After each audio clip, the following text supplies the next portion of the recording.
Meeting to order for January 11th, 2021. I'll call the meeting to order and welcome everybody to the new year, which is hopefully going to get going here a little bit better than at least the initial first few days have gone. So hopefully things will smooth out. We don't have any public comment this evening. We didn't receive any. We have a consent agenda listed as the next item, and what I would like to do is I'd like to remove the consent agenda item and actually have, when we get down to Scott Mahon's a little presentation on the East Lyme rowing donation and presentation, we'll then take care of the consent agenda item. So that'll be put under 5A for discussion and then and action on the. Everybody okay with that? Don't see anybody jumping up and down. So, okay. So the next item that's on is we have some minutes for approval. We have the minutes from our December 7th meeting. It was a regularly scheduled meeting. Would anybody like to make a motion on those minutes? I'll make a motion to approve the minutes. Okay, Jamie moves it. Anybody want a second? Candace seconds it. Any corrections, modifications to those minutes? Jamie?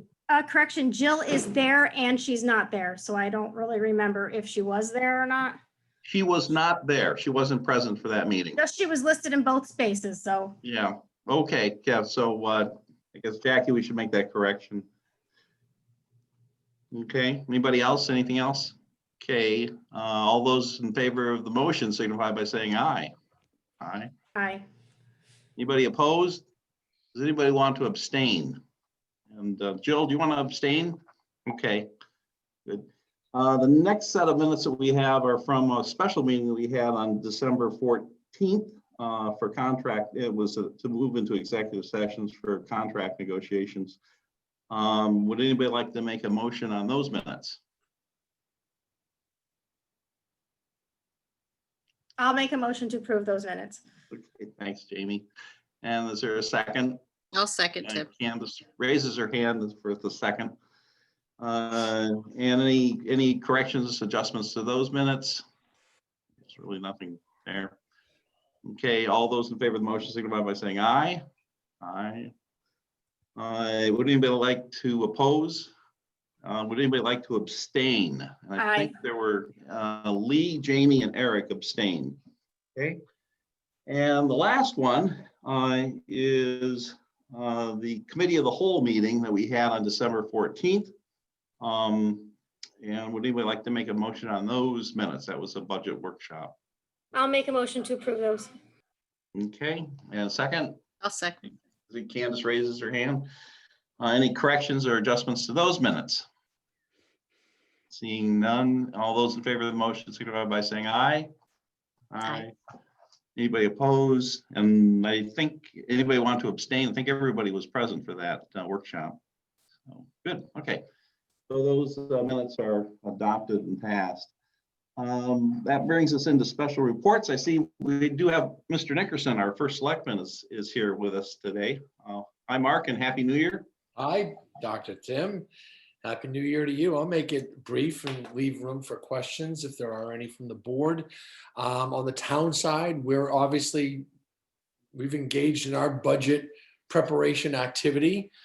We expect a very difficult economic year coming up based on obviously the pandemic. This would be the second budget that we have discussed in the pandemic as this all started last year in the heat of trying to come up with a budget. We don't see much different this year. Obviously, the next fiscal year starts July 1st, but we'll still be seeing the remnants of the fiscal impact, the economic impact for probably several years. We've been told that the state aid coming to us is to be expected to continue as we predicted, and it has been communicated to us. But in the future years, year 2 and 3 going out, that there'll be significant economic impact. That's when the federal money will more than likely dry up coming to the states, as we keep on seeing the CARES Act and all this funding coming from FEMA and the federal government. We expect that to be drawn down a little bit in the coming years, and the full economic impact of income taxes and property taxes seeing a hit then. But the next year, we're not anticipating a major hit. Public safety building, as you know, is we've finally gone through all that process, and renovation is underway.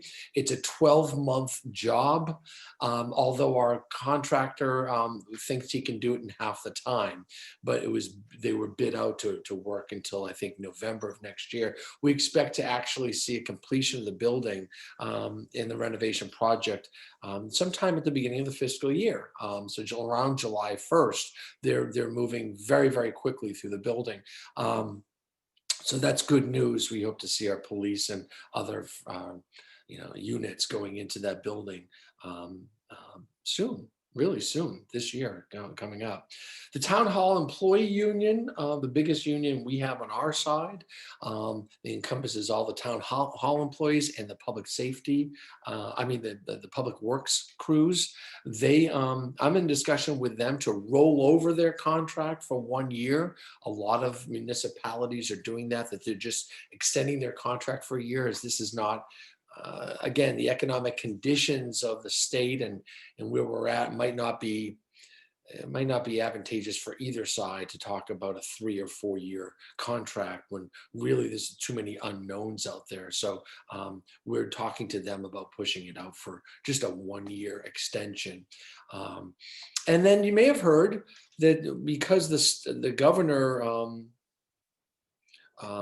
because of an executive order from the governor, he's extending the supplemental tax payments that they usually do in January, that towns have the opportunity to extend that, the payments until April 1st. And what we did this time, we did this back in July, we extended it for 90 days. We did that by application to those that were in need of deferring. And there was a lot of confusion, and frankly, there weren't that many families who took advantage of it. So we just put it out there this time. It's a much smaller amount than what we collect in July, substantially smaller. And we know that the escrow payments made by escrow accounts by mortgage companies will come in on time anyway. They don't get to defer. So we're at a place where we said, listen, if a family or an individual is hurting and can't make their payment on time, we will defer that out until April 1st without any penalty or interest. However, if the payment is received on April 2nd, so you missed the deadline, the interest and penalties go all the way back to January 1st. So it's significant. So we're going to make sure that people do realize that. But that's what's going on the town side. Of course, a lot of projects were put off, and COVID had hit every department in our town, police and fire and public works and the individual town hall offices. But I don't know of a single instance where an employee gave it to another employee. So all the different COVID situations came from outside, from families, from friends, from whatever, came in, it was identified right away, and they were isolated. We are, of course, practicing safe protocols. So even if someone were to come in unknowingly with the COVID symptom, with COVID, before the symptoms started, because we're wearing masks and we're 6 feet apart and we've isolated, and frankly, the town hall building the community center building are close to the public. So we are limiting our exposure. So far, so good, knock on wood. Here we go. We're almost at the end of phase 1A. That's first responders, long-term care facilities, and something else. help me out. But 1B brings our teachers into play. So we're anxious and hopeful to get our teachers vaccinated, and should they choose. And we're finally starting to see more of the general population, but we're excited that the teachers will be included on that. Town hall employees, including librarians, we're hoping to squeeze the librarians in so we can open up the library.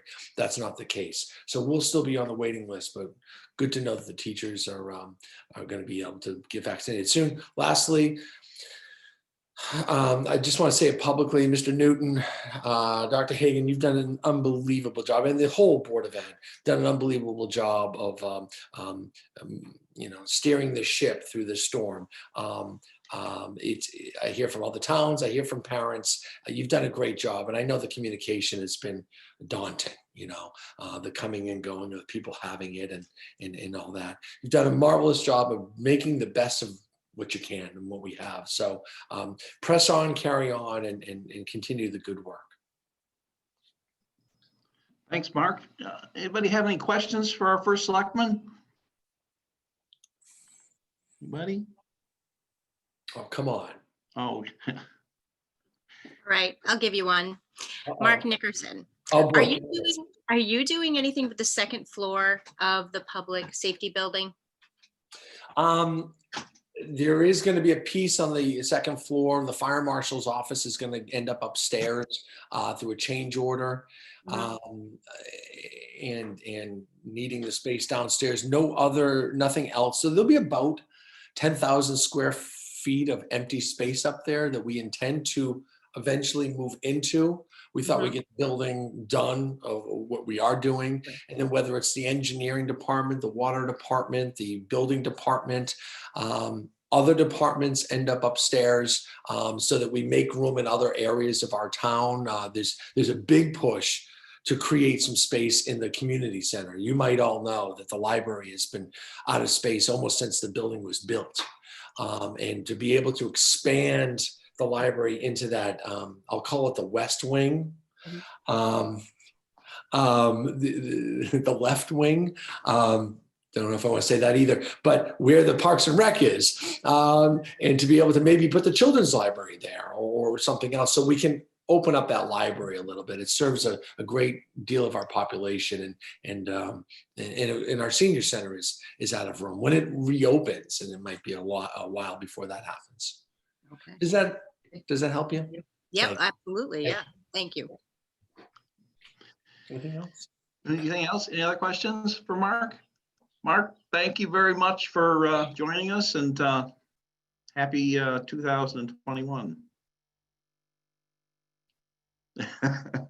Okay, that brings us to our next special report, and I see we'd have our two high school representatives on the line. I see Grace and I see Sashi. Hi. Hi. So today, I have, something positive at the high school is that the full Senate is working on a video for the whole, for the whole school, just of all the senators reintroducing themselves, and just a way to reconnect with the class, especially when we can't see each other all at once.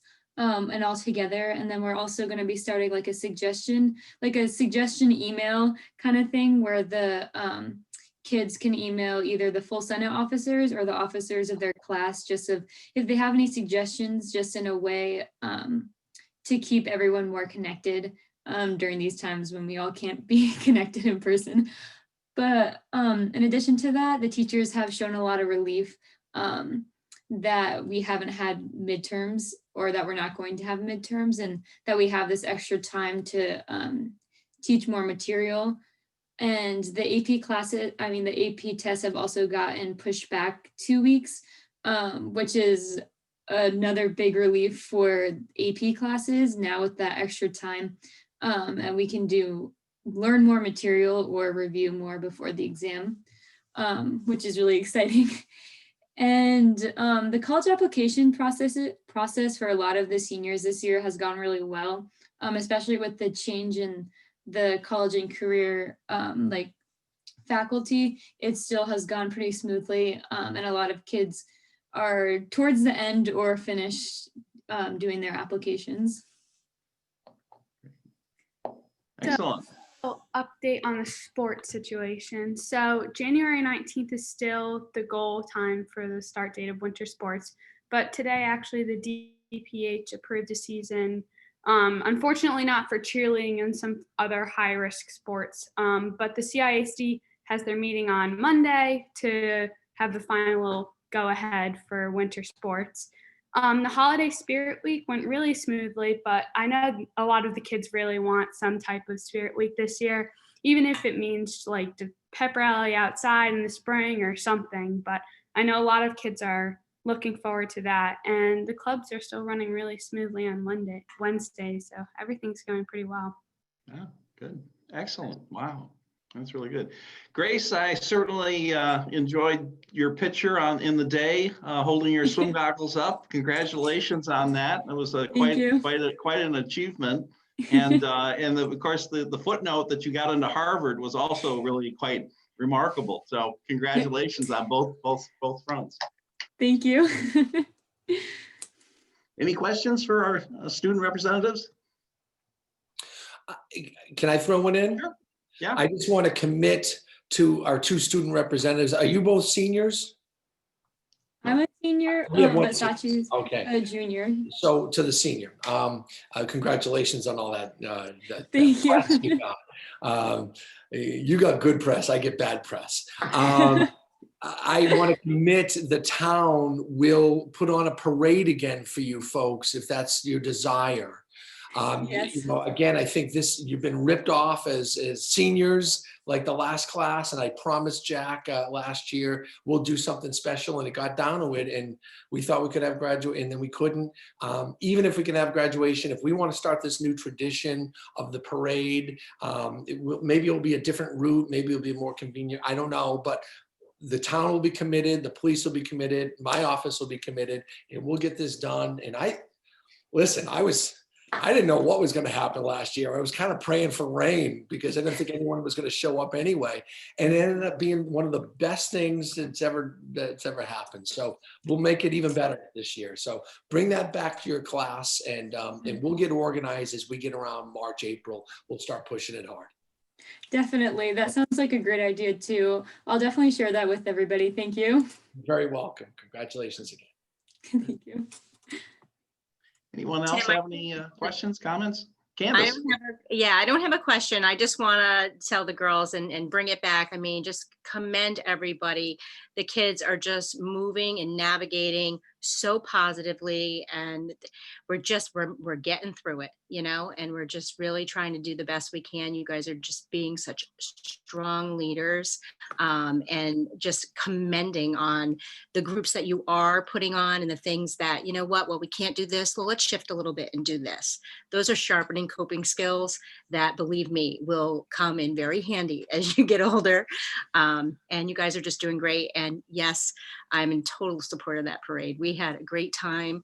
And it is, you know, tough because we're so used to and conditioned to doing certain things and traditional, and we look forward to certain things, and then things happen. But you know what? That parade is killer. So we're in. Thank you, girls. Thank you. Yeah. Very good. Anybody else? No? Okay. All right. Excellent. Well, thanks a lot for the update and welcome to the new year. So that brings us into our discussion action items for the evening. The first one that's up is for discussion, and then there's actually an action from the consent agenda. And that is the East Lyme Public Schools rowing donation. And I guess Scott Mahan is on the line. Is that right, Jeff? Yes, he is. It's, Yep. And we'll let Scott kind of take it over. He wants to just share some information out. As many of you know, hopefully everybody knows, you know, the East Lyme Rowing Association has been around for years, and they do an unbelievable job and have done a lot of recruiting, a lot of money raising, and they're donating some excellent boats. And Scott, I'm going to turn it over to you to kind of talk a little bit about that, and then we'll go to the consent agenda. Thank you, Jeff, and thank you, Dr. Hagan and the board. If you can bear with me, I have a statement that I will read. I do want to welcome Lori Rodig, who is zooming in all the way from Nebraska this evening. And because there's a little story behind this, behind these donations, and I'd like the board and the district really to know about it. So forgive me as I read my statement. I also have a very short few slide Google slide of some of the pictures of the boats afterwards. So thank you. So good afternoon, everyone. I've worn several different hats in my tenure here at the East Lyme School District. Today, I get to wear one of my favorites, which is coach of the Viking crew team. Thank you for giving this time within a busy agenda, I understand, and allowing me a moment to speak of good things arising out of great tragedy. Our sport is a combination of art and technology. The boats and equipment we use have attracted the attention, even the likes of aerospace engineers. And so, as you can imagine, that while the Viking crew team receives great financial support from the district, we need to bolster that through fundraising and donations. And so it is my honor and pleasure today to speak on behalf of the athletes and coaches of our rowing program, the East Lyme Rowing Association, and the Rodig family. In total, the ELRA is donating 4 boats today, but there are 2 stories to tell. The first is a short one. We have historically purchased our boats from a Connecticut company, Vespoli Incorporated from New Haven. Because of the pandemic and the loss of rowing events across the world last year, Vespoli did something it had not done in my memory. It had a sale. Instead of $46,000, we were able to purchase one for a little over $30,000.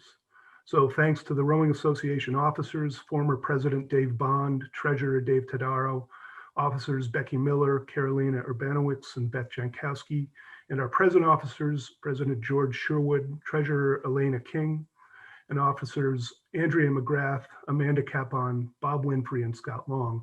We have a new, what we call a VHP, or Vespoli High Performance 8. We have yet to name her, but we jokingly call her the COVID 8. The 3 other boats that we will be receiving soon came by way of tragic loss. The death of former student, foil fencer, and oarsman Ethan Rodig, and his family's most generous donation to our program. But before I speak about that, let me tell you a little bit about Ethan. Ethan graduated in 2018, and he made an indelible mark as both a champion foil fencer and rower. As a captain of both the crew team and fencing team, he was an inspiring leader and role model. Ethan had an extremely successful senior season, winning the 2018 ECC Men's Foil Fencing Championship and a 2nd place finish in men's crew in the 4 in the 2018 Connecticut High School Rowing Championships. He was competitive in everything and never settled or was satisfied with anything less than the best. He spent many, many days on Patagonia Lake in season and out, coaching middle school students or working out on the rowing machines or out on the water. He was a car aficionado, a gifted musician, a skilled wood craftsman. You can see his work in the high school library to this day. And he met adversity with resiliency, perseverance, determinism, industriousness, optimism, and humor. In his senior year, the boys' team was struggling with numbers, and he and his co-captain, Nate, had to choose between rowing novices on the varsity level or make a personal sacrifice, which meant foregoing the traditional path of sweep rowing in 8s in order to give the novices the opportunity for success.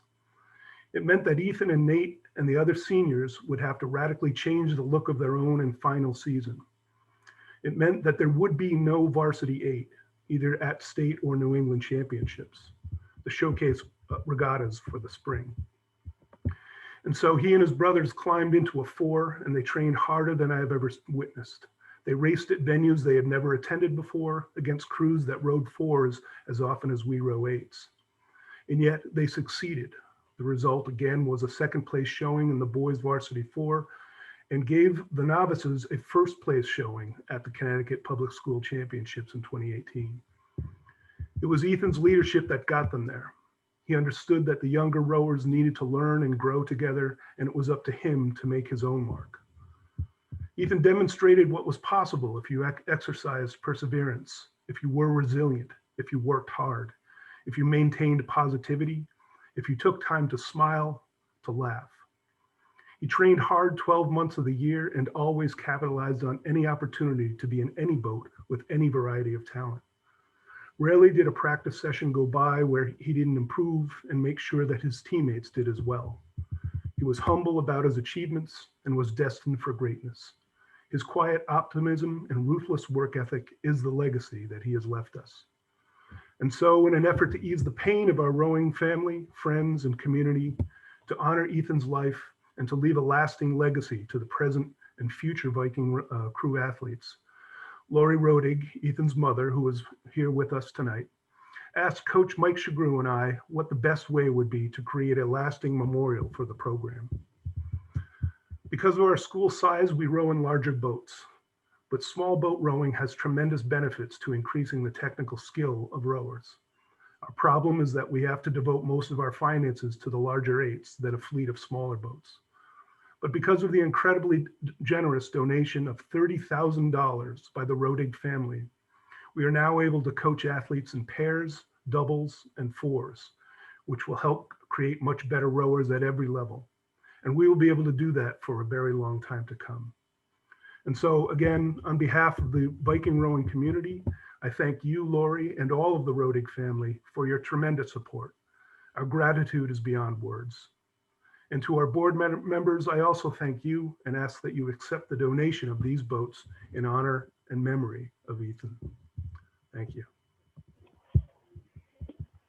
And Thank you, Scott. Do you want to show the yeah, the I slide? think I asked Jackie for screen sharing. Yeah, and I got it. Okay.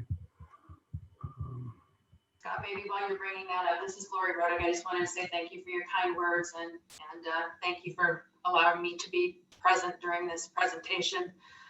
Obviously, we're heartbroken, and it's still a really tough loss for us. But we hope that these boats will be a lasting memory in Ethan's name, and I know he would be really proud of having boats donated to the East Lyme Rowing Association. So thank you.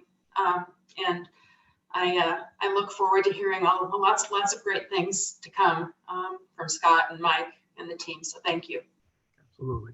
Thank you, Lori. Thank you, Lori. Thank you for joining us tonight too.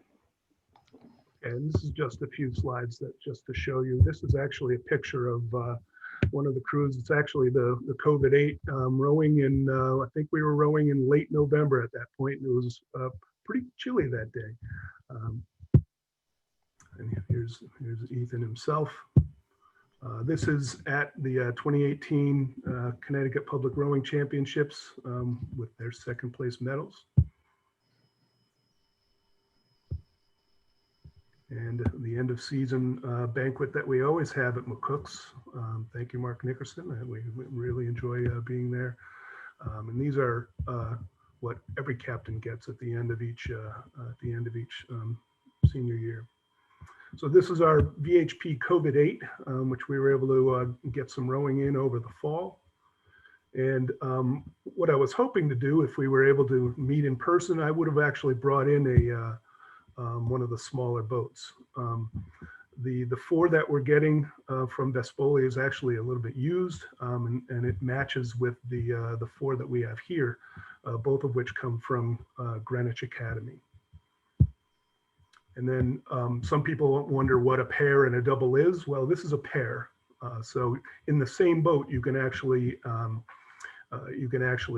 switch the rigging on it so that you can either row as a pair, which is called sweep rowing, or as a double, which, as you can see, there's one oar for each hand.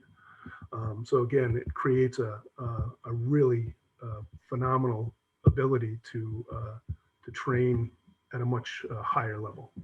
So again, thank you to Lori, thank you to the Rowing Association, and thank you to the board. Wow.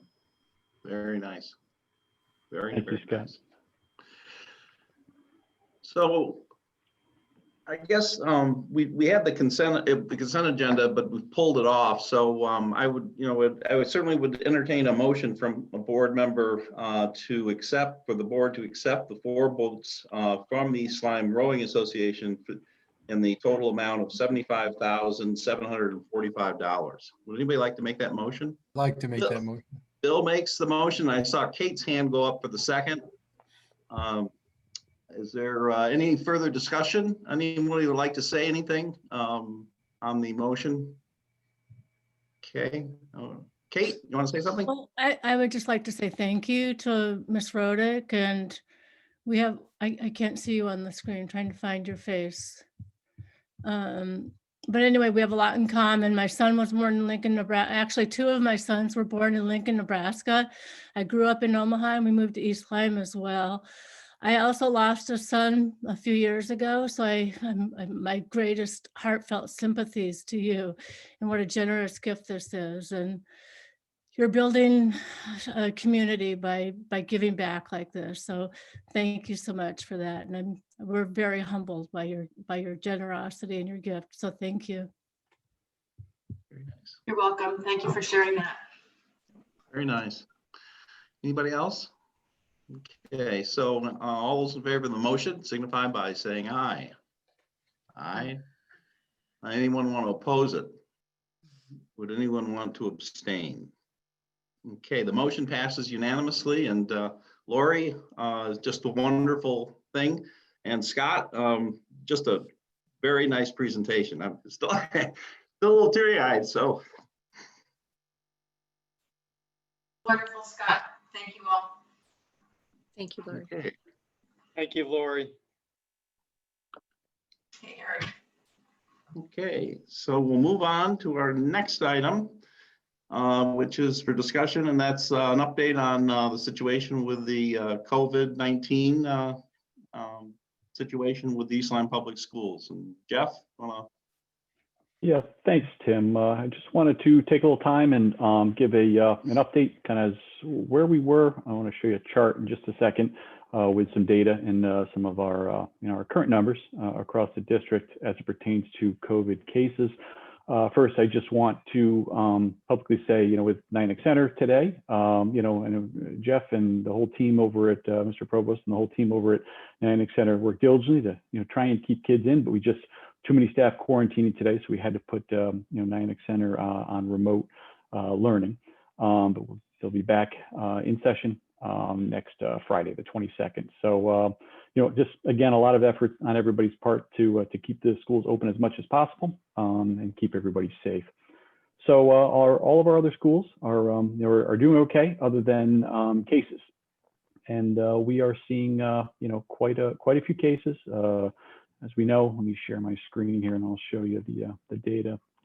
When we came back after the holidays, or I should say over the holidays, I put out two notices, one in the middle of the holiday break and then one at the end. But then we really ended up with a lot of cases that Monday and Tuesday. I think a total of between Monday, Tuesday, and Wednesday after the holiday break. Last week we had 18 more cases. So this just gives you a picture of all 5 school buildings and what the total numbers look like across September, October, November, December, and January. And obviously you can see the December and January where the higher number of cases. Today, as of the 11th of January, we hit 100 cases across the district. So hopefully, from what the Department of Health says for the state, we're going to start to plateau. And hopefully those numbers will start to decrease, and we'll start to see the trend downward. At that point, as I've stated about a month or so ago, we wanted to come back to the table and start talking about when is the appropriate time to begin thinking about bringing our children back in full. That's going to take a little longer than we anticipated. We had a target date of January 4th. Obviously, wouldn't be appropriate to be looking at that right now. I think as we move into mid-January and towards the end of January, we'll see. We're going to go week by week. We're continuing to talk with Ledgelight. Their recommendation continues to be stay the course as much as you can. And as we watch numbers hopefully decrease and hopefully vaccines come into play to help out, we will be able to start thinking about bringing back maybe our K2 population and then our K6. But we need to do that strategically and logistically. Our principals, they've got their logistics plans done, and ready to go. So we'll just need a leeway, probably about 2 weeks once we finally decide on a date to set those wheels in motion. But again, we're focused right now on keeping our schools open, staying the course in the hybrid model and not deviating off that as much as possible because it's consistency for kids. I know it's not ideal. We've known that from the start, but at least it's been consistent all year long. We haven't necessarily flip-flopped back and forth other than, a couple temporary remotes over the last 4 months. That is about it as it pertains to COVID. Also, let me show you one other slide here too, that just, if anybody's interested, this is from Ledgelight, and they update weekly. And as the board knows, I send in all of our administrators, I send a weekly update report from Ledgelight, but these are new COVID cases in the previous 2 weeks, reflecting December 20th through January 2nd across our municipalities that are affiliated with Ledgelight. So you can see the new cases the past 2 weeks, the average daily case rate, number of tests, as well as a percentage of positive tests and antigen tests that have come through. So they're all hovering roughly about the same, with East Lyme at 6.8. So again, hopefully that will begin to dissipate. But I wanted to just take a little bit of time to kind of share out those numbers. And every Tuesday morning, as I will be tomorrow, I'm on a Department of Public Health call. And right now we're in the midst of talking a lot about vaccines. And as our students had reported out and Mr. Nickerson had reported out, that's what we're gearing up for, that 1B. And hopefully we'll have that information, and hopefully our faculty and staff are part of that 1B. That is supposed to be finalized later this week. So hopefully per DPH by Friday, we should know and have 1B set in place. And then we'll start rolling out a vaccine timeline. And for our faculty and staff, everybody, all of our employees across the district are ready to be uploaded, just their name and their email address, into the VAMS system, the Vaccine Administration Management System. And once that goes in, then they would get an email offering them the opportunity to go get the vaccine. So that's how that process works. So I'll stop there. That's pretty much what we're looking at right now across the district with COVID. Any questions? See, Eric has his hand up. Eric, yeah. Hey, Jeff. The 100 is students, teachers, all staff, right? The 100 is total? Just anyone affiliated with the school district. So it's either a student or a staff member. No parents in there at all. Yeah. Do we have any data that shows what other districts? So I know we have the Ledgelight data, but that's town-based, right? So do we have any to compare to other districts? Just out of curiosity, we probably have what, 3,000 between students and teachers, 30 or a little over 3,000, something like that. So what's it like? Yeah, I've not been in receipt of any specific data other than what I hear. Some districts are tracking, like as we're tracking, and they should know actually, because they're reporting. You have to report every case into the Department of Health state site. So I can ask around, Eric, to see if I can get some numbers, especially like the ones that are local, real local to us. Probably all, about the same, just because that percentage of cases hasn't shifted all that much. London was a lot higher and Norwich was a lot higher. I know they have a lot more cases. I actually just heard, I think Norwich is up to about 172 cases across just the Norwich public schools. I did hear that number the other day on a call. But maybe, thanks, Jeff. And no, nothing urgent or to rush to get it, but it'd be interesting, if we're 100 out of 3,000, it would be interesting just to see, because Norwich obviously has more students. The only reason I'm asking is there any learnings? Like, does anyone have low incidence rate in relative, and that are they doing anything different? Is there anything that we can learn that they're doing? So that's my only question. And I will reiterate, I mean, I can no longer say for sure anymore that, cases haven't been transmitted amongst the staff and a student or between staff members. But, we were doing very well. And I think if you look at those 100 cases, probably a very small percentage of them could have been transmitted, within the school building. So the Department of Health has said, the mitigating measures, have been working well with the mask wearing. But I could definitely look into that. So thanks, Eric. Thanks, Jeff. Other questions? Jeff, Oh, I have virtual Viking update if you'd like numbers. Yeah, Amy, you want to give some numbers on that? Thank you.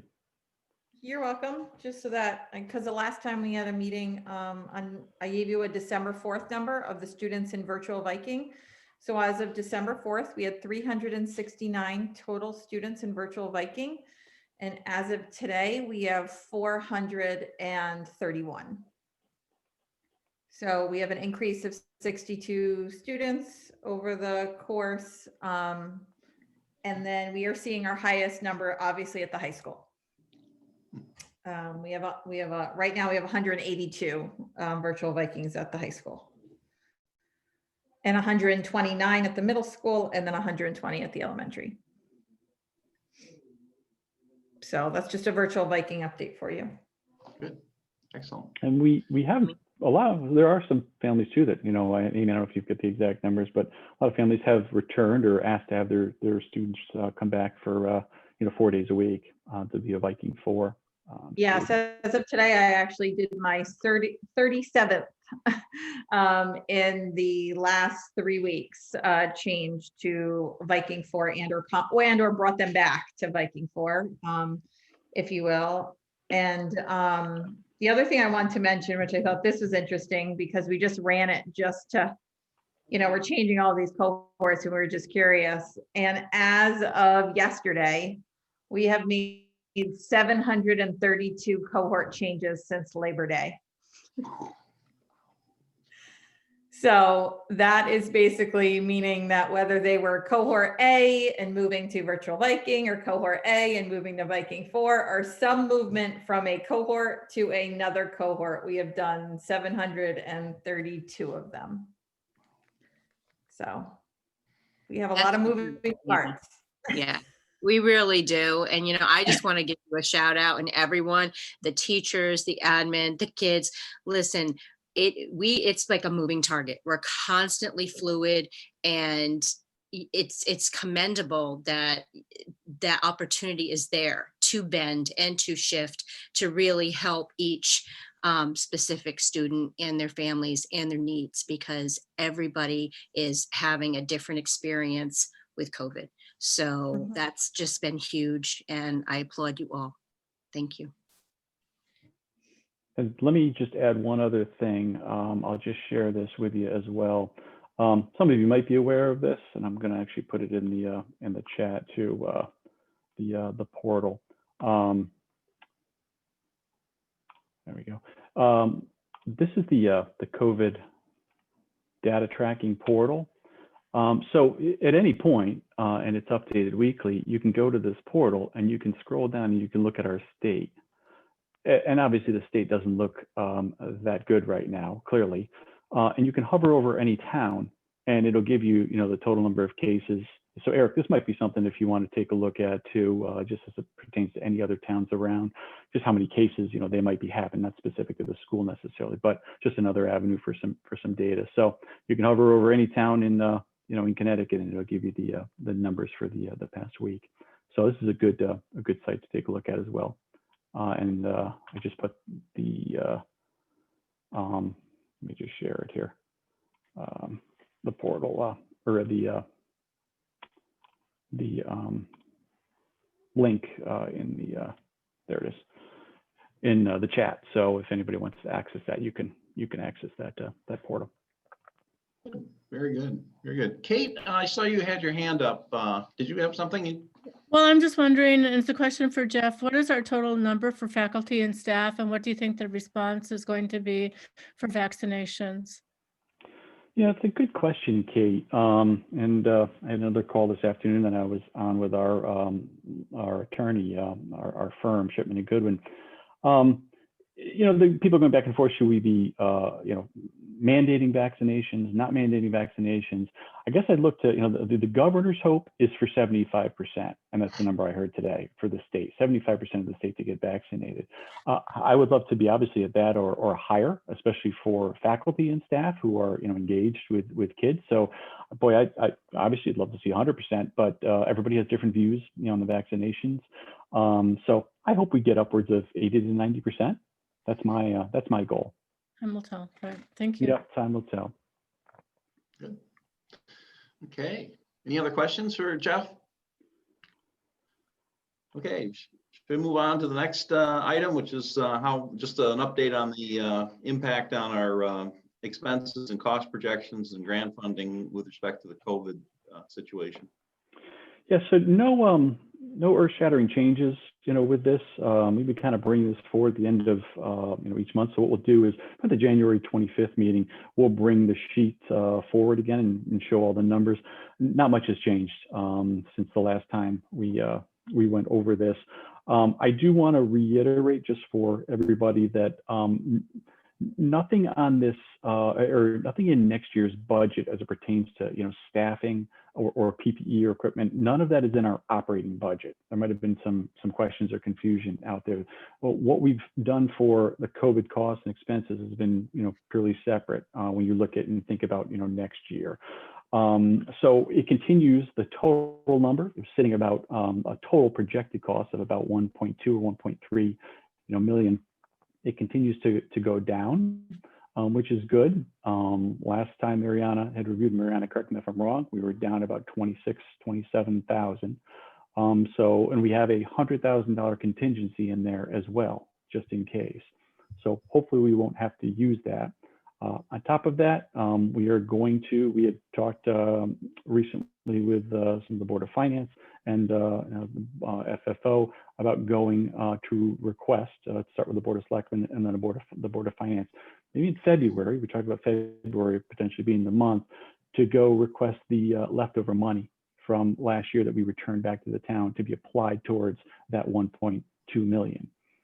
So that would be roughly about almost 500,000. And then on top of that, the grant funding that we would be getting about 460,000. So combining those two right there, you're almost at $1 million. And then we have a budget freeze going on, as everybody knows.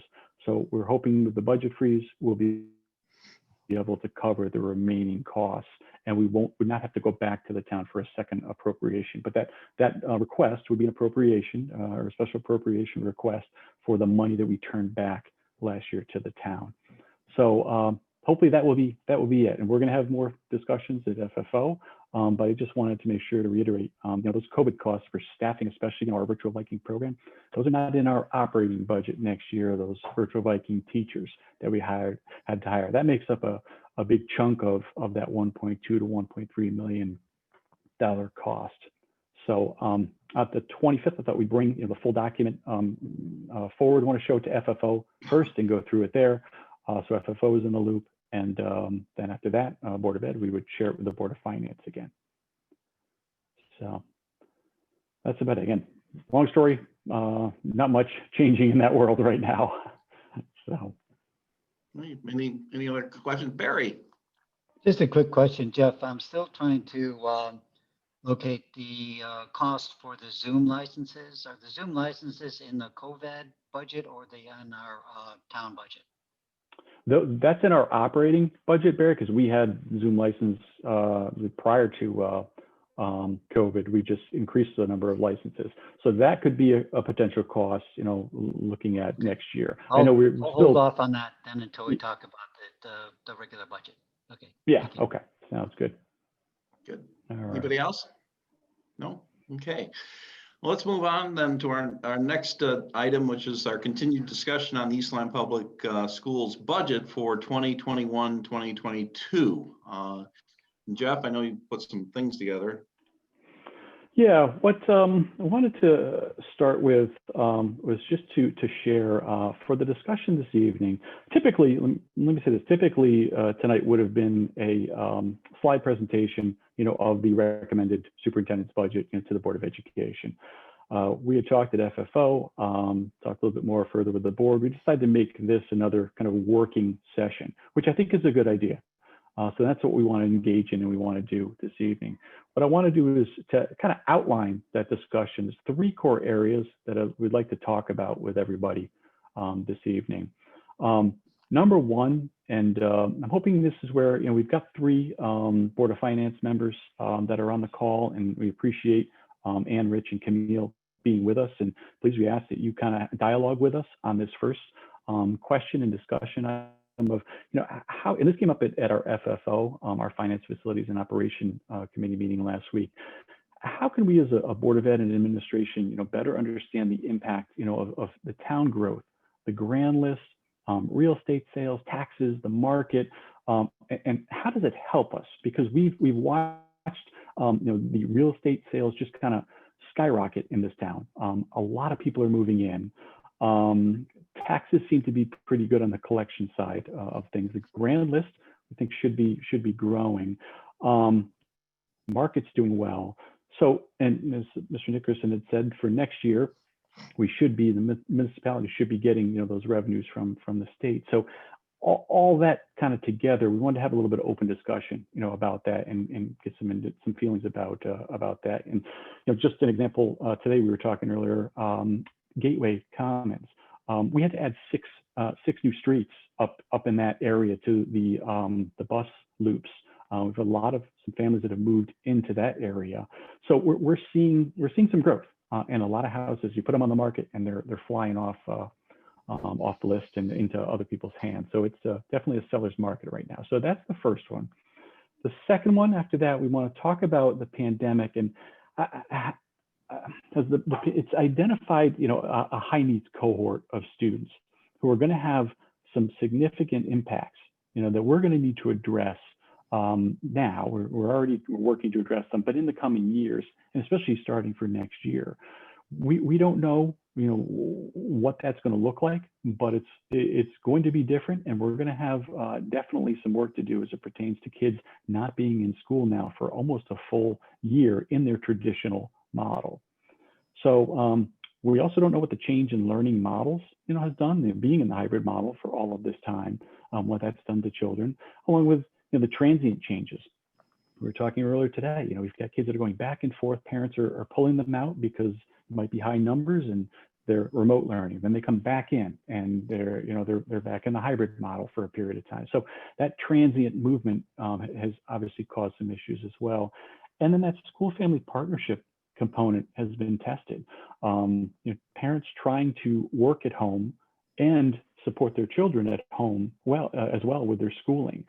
So that's been tested too, which is a great concern on that partnership. So we want to talk a little bit about that and kind of the things that we don't necessarily know, going into next year. So Amy's going to touch upon some of that piece. And then lastly, we want to circle back to the 21-22 fiscal draft budget sheet with the FFO revisions that we put in place at the last meeting. So I'll bring that sheet up. We'll go through it one more time for anybody who wasn't on the call last time or on the Board of Ed Zoom meeting last time, and we'll go through it again and show the reductions that we made. So with that being said, maybe we can just open it up to the first item here. And having town representation here, Board of Ed representation, administration, let's open up for some discussion about the town of East Lyme and get some feelings and input there. So I'm going to stop sharing my screen and just, I don't know if some of our FFO members want to start that discussion here. Eric has his hand up, so.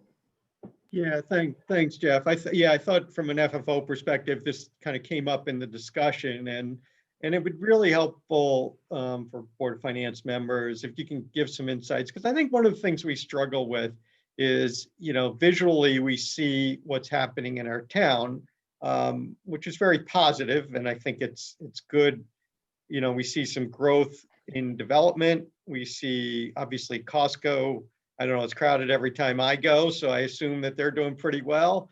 And then we also see, homes are, especially in Niantic area, are flying off the shelves, if that's the right term. But so from a grand list perspective, somehow that has to translate, those three things have to translate, I think, to higher taxes. From a Board of Ed perspective, I think what we're seeing is, as you look at that list of growth, there's some kind of inherent operational getting better growth, but there's some volume growth as I would look at it, which is when we look at potentially needing 2 new kindergarten teachers or 2 new second grade teachers, some of that has to do with driving what's happening in the town. And in theory, there should be some balance, right? We should be getting higher taxes because we're growing, we're developing as a town, which is bringing new students in, which then means that should translate to our ability to fund. So and I don't think we have a good understanding of how those linkages work. We see the growth, but I've heard it takes 12 months for some of that to impact. So if you can give us an overview of how that all works, I think that would really be helpful.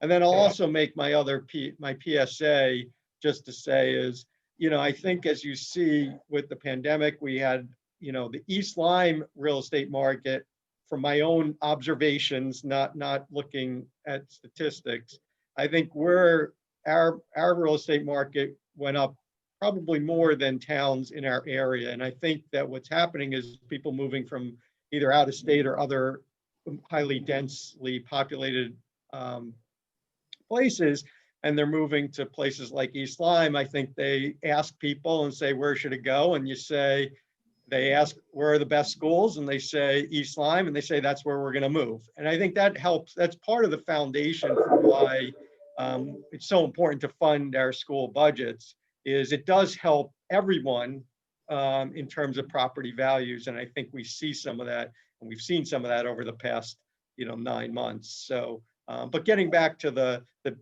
crux of the question is just if you can explain some of that. I know it's complicated, but if you can bring it kind of to a high level and just so we can understand a little bit how that works, that would be great.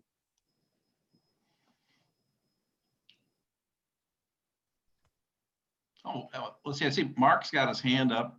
I can. And I see Camille also has raised her hand. So go ahead, Camille.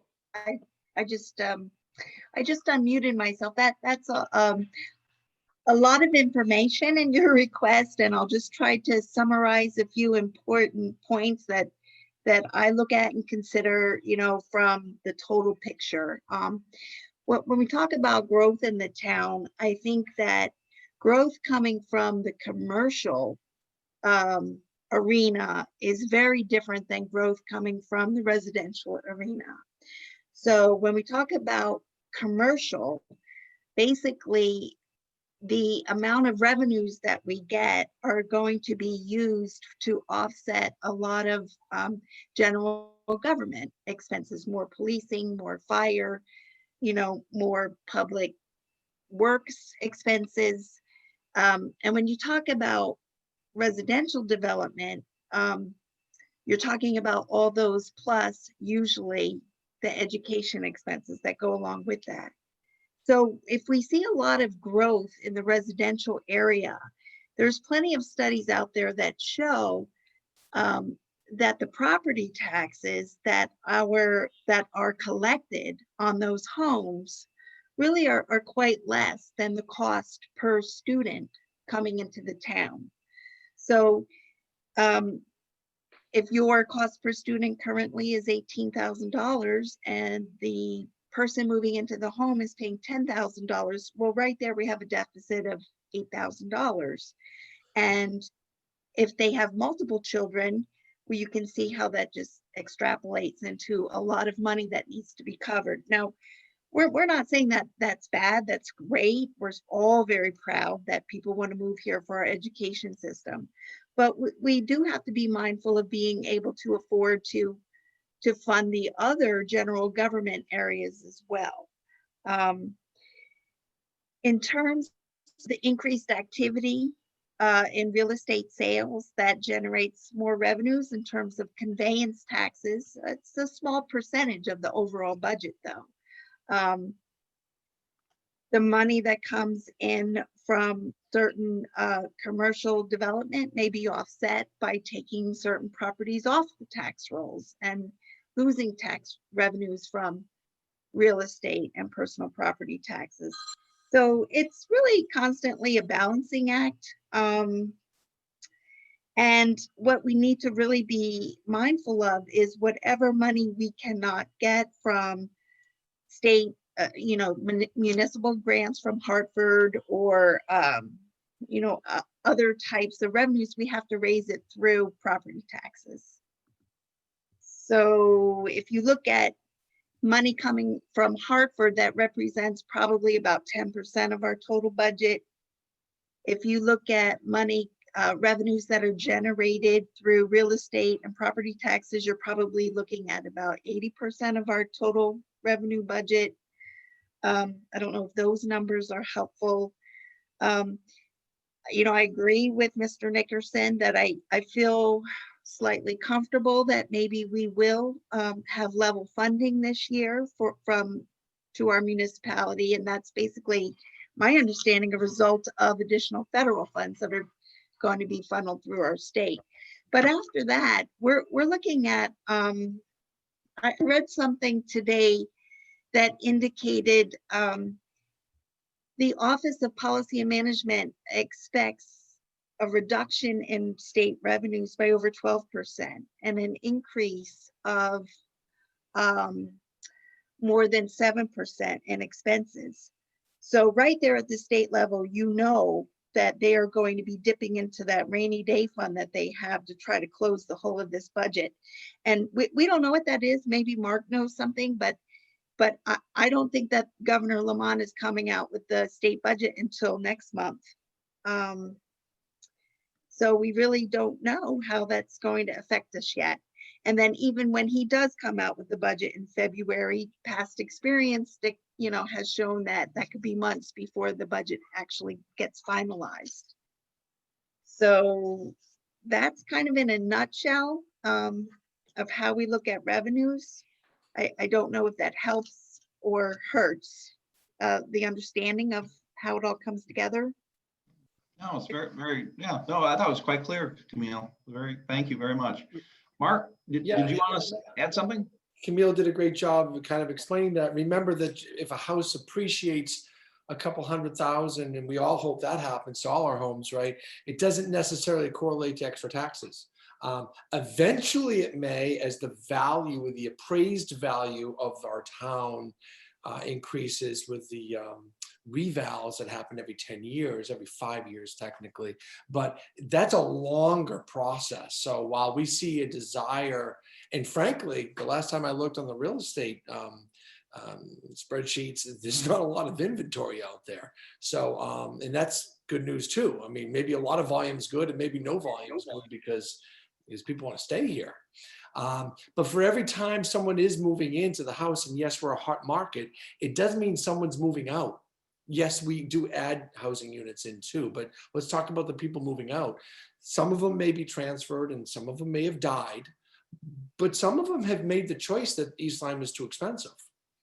And I know Camille and I both share that, especially around budget time, that, this town has to balance this affordability with great services and great education, and education definitely, beyond anything, holds up our home values. It holds up our assessed values of our home, of having that good education system, because we can have the confidence that we do put the for sale sign in our yard, that there are people out there looking and putting East Lyme on the top of their list. And if they can find the right home for the right price, they'd like to move in. So yes, we're a hot town. Yes, there's commercial development that does add, and that's kind of the gravy. But as Camille talked about, that's also extra police and extra fire and extra services that go along with that. And slowly, death by 1,000 cuts, the killing of our small town into a bigger, a more commercialized town. And, we get that criticism all the time. Of course, Costco is one, but the Dollar Generals. And we hear that when a commercial development comes in. And we consider commercial developments multifamily housing. That does fall under the commercial side. So there's a development out on North Brybrook Road that is being considered. And there's one in Oswegatchie that we've talked about for 20 years that hasn't been built yet. But these are, as much as they're commercial developments, they drive kids into your system. And, you know, the need for a couple extra kindergarten teachers, et cetera. So it's very difficult. I'll make this the end. It's very difficult to correlate what's going on in the housing market and what's being developed in town to your school system, other than, yes, as these housing units get developed and the apartments on 95 and all these other units, yes, you'll get more kids. And that's not a good thing for your budget or our property taxes. Eric? Yeah. So thanks, Camille and Mark. That was really helpful. I have one kind of real technical or tactical question and then a follow. So, you know, one of the things that we're seeing, like especially along the shoreline, the real properties on the water, that some of those have gone up, probably could be 70 to 100% within 9 months. I mean, I'm seeing some of the, so when does something like that, so if there was a house that was assessed, and I know I'm going to use I'm going to use value. Let's say, you know, we thought it was about, you know, pre-COVID, maybe it was a $500,000 house, but then it just sold for $1 million. And if our taxes, I know it's a percentage, so just say it was assessed at 300,000. So it was a $500,000 house assessed at 300,000. How long does it take? Because I would think on a purchase, I understand individual, you know, the assessment piece, but when there's a purchase there, that is a revaluation. How does that immediately or quickly get revalued at $1 million and then say it's, you know, whatever the tax assessed value of that? Is there, how quickly does that happen? Or does it have to wait for the revaluation that happens every 5 or 10 years? So someone who paid $1 million is actually paying significantly less in property taxes until the revaluation happens. Well, I would say, first of all, the grand list gets developed every year by our town's tax assessor as of October 1st. So, and Mark Nickerson can correct me if I'm wrong, but I do not believe that when there's a change in ownership of a property that you have to wait, that we have to wait 5 years for the new sales price to get registered into the grand list. I think that happens earlier than a revaluation, but it doesn't happen as soon as the transaction occurs. It would be, it would lag at least a year. So if you sold your house in September, that probably is not, the sale price is probably not going to be reflected in the grand list until 13 months later, I would think. Well, maybe, so I don't want to put you guys on the spot on this call because we didn't, maybe, can we just take that as maybe, and because I'm not even sure who to ask that question, but the reason it's important is because of what we've seen over the past 9 months. And then that leads to my next question. So maybe someone can help us get to that, just to understand the timing, but it leads to my next question, the point that's really relevant to this group, which is, you know, as we budget, as we assess the need for additional kindergarten, additional second grade teachers, which are specific because we have those in our budget now, you know, that's what we're trying, I think, as a Board of Ed to assess is how are those. So the only thing we look at is, hey, we have growth in the town, we need this. That's what we just want to make sure, you know, Mark, Camille, Board of Finance, that Board of Selectmen, that, you know, you understand that there's a rationale and a driver for this. It's not a change in philosophy in terms of number of students per class. And we have our guidelines that we try as best we can to adhere to. But that's what sometimes drives some of the growth. And we just want to make sure that part is clear as we have the conversation. As we go into the next part of the conversation, that it's growth that drives it. It's not change in philosophy. Yes, understood. Yes. Just to follow up, Eric, on your question too, I did place a call to the tax assessor today to ask her if she had a feeling of how that grand list would be affected by all of the increased activity in our town and the increasing real estate property values, but she's not ready to share that yet. I mean, I think her target date to get that information out is the end of this month, the end of January. Although, you know, it might be a few weeks after that. So certainly within the next month, we'll have a better idea of how some of that activity impacts the grand list. And also I will follow up with her to see exactly what the timing is. Yeah. Yeah, thanks, Camille. That's appreciated. And again, there's not really a rush on it, but I think it just helps us as a Board of Ed just get smarter of we're observing things and how does the observations equal, kind of how does it translate through to our budgeting and property taxes. Mark, can I just ask with Gateway, are they finished up there with that last phase yet, or is that still in process? 'Cause I know that was one of the highest tax getters as well across the It town. Do you know will where be, that's at? of course, you know, we're after October 1st, right? So there'll be a portion of taxes they'll be paying. They're all smart. Costco opened in November, not October. And they did that for tax reasons, not because the construction, you know, they work it all out that way.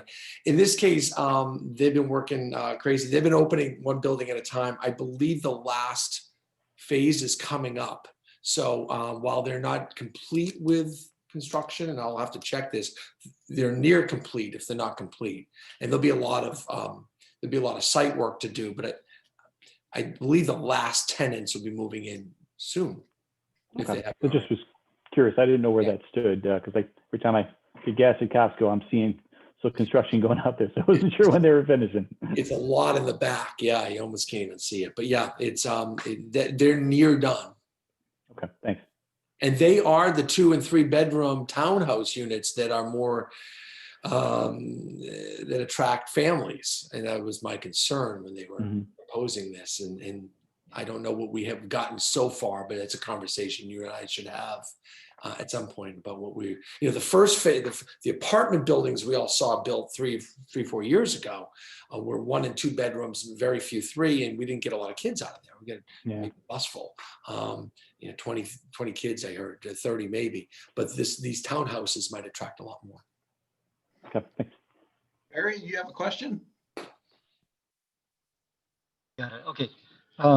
Just very quickly, I think going forth with a strategy on the basis that because the town is getting more money, we should get more money in the school budget would be less effective than going forth with a strategy to say, we have an outcome, and if you invest in us, we are going to produce something that's going to be of benefit to the town. So I think we have to be much more focused on what we're trying to produce and give back to the town in terms of our outcome product, rather than just working on an input thing because there's more money in the town, we should get more money in our budget.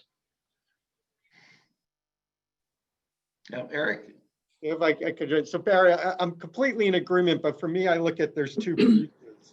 So there's the part that you're talking about, which is here's the service we're providing, this is what we're delivering, what's the output that you get.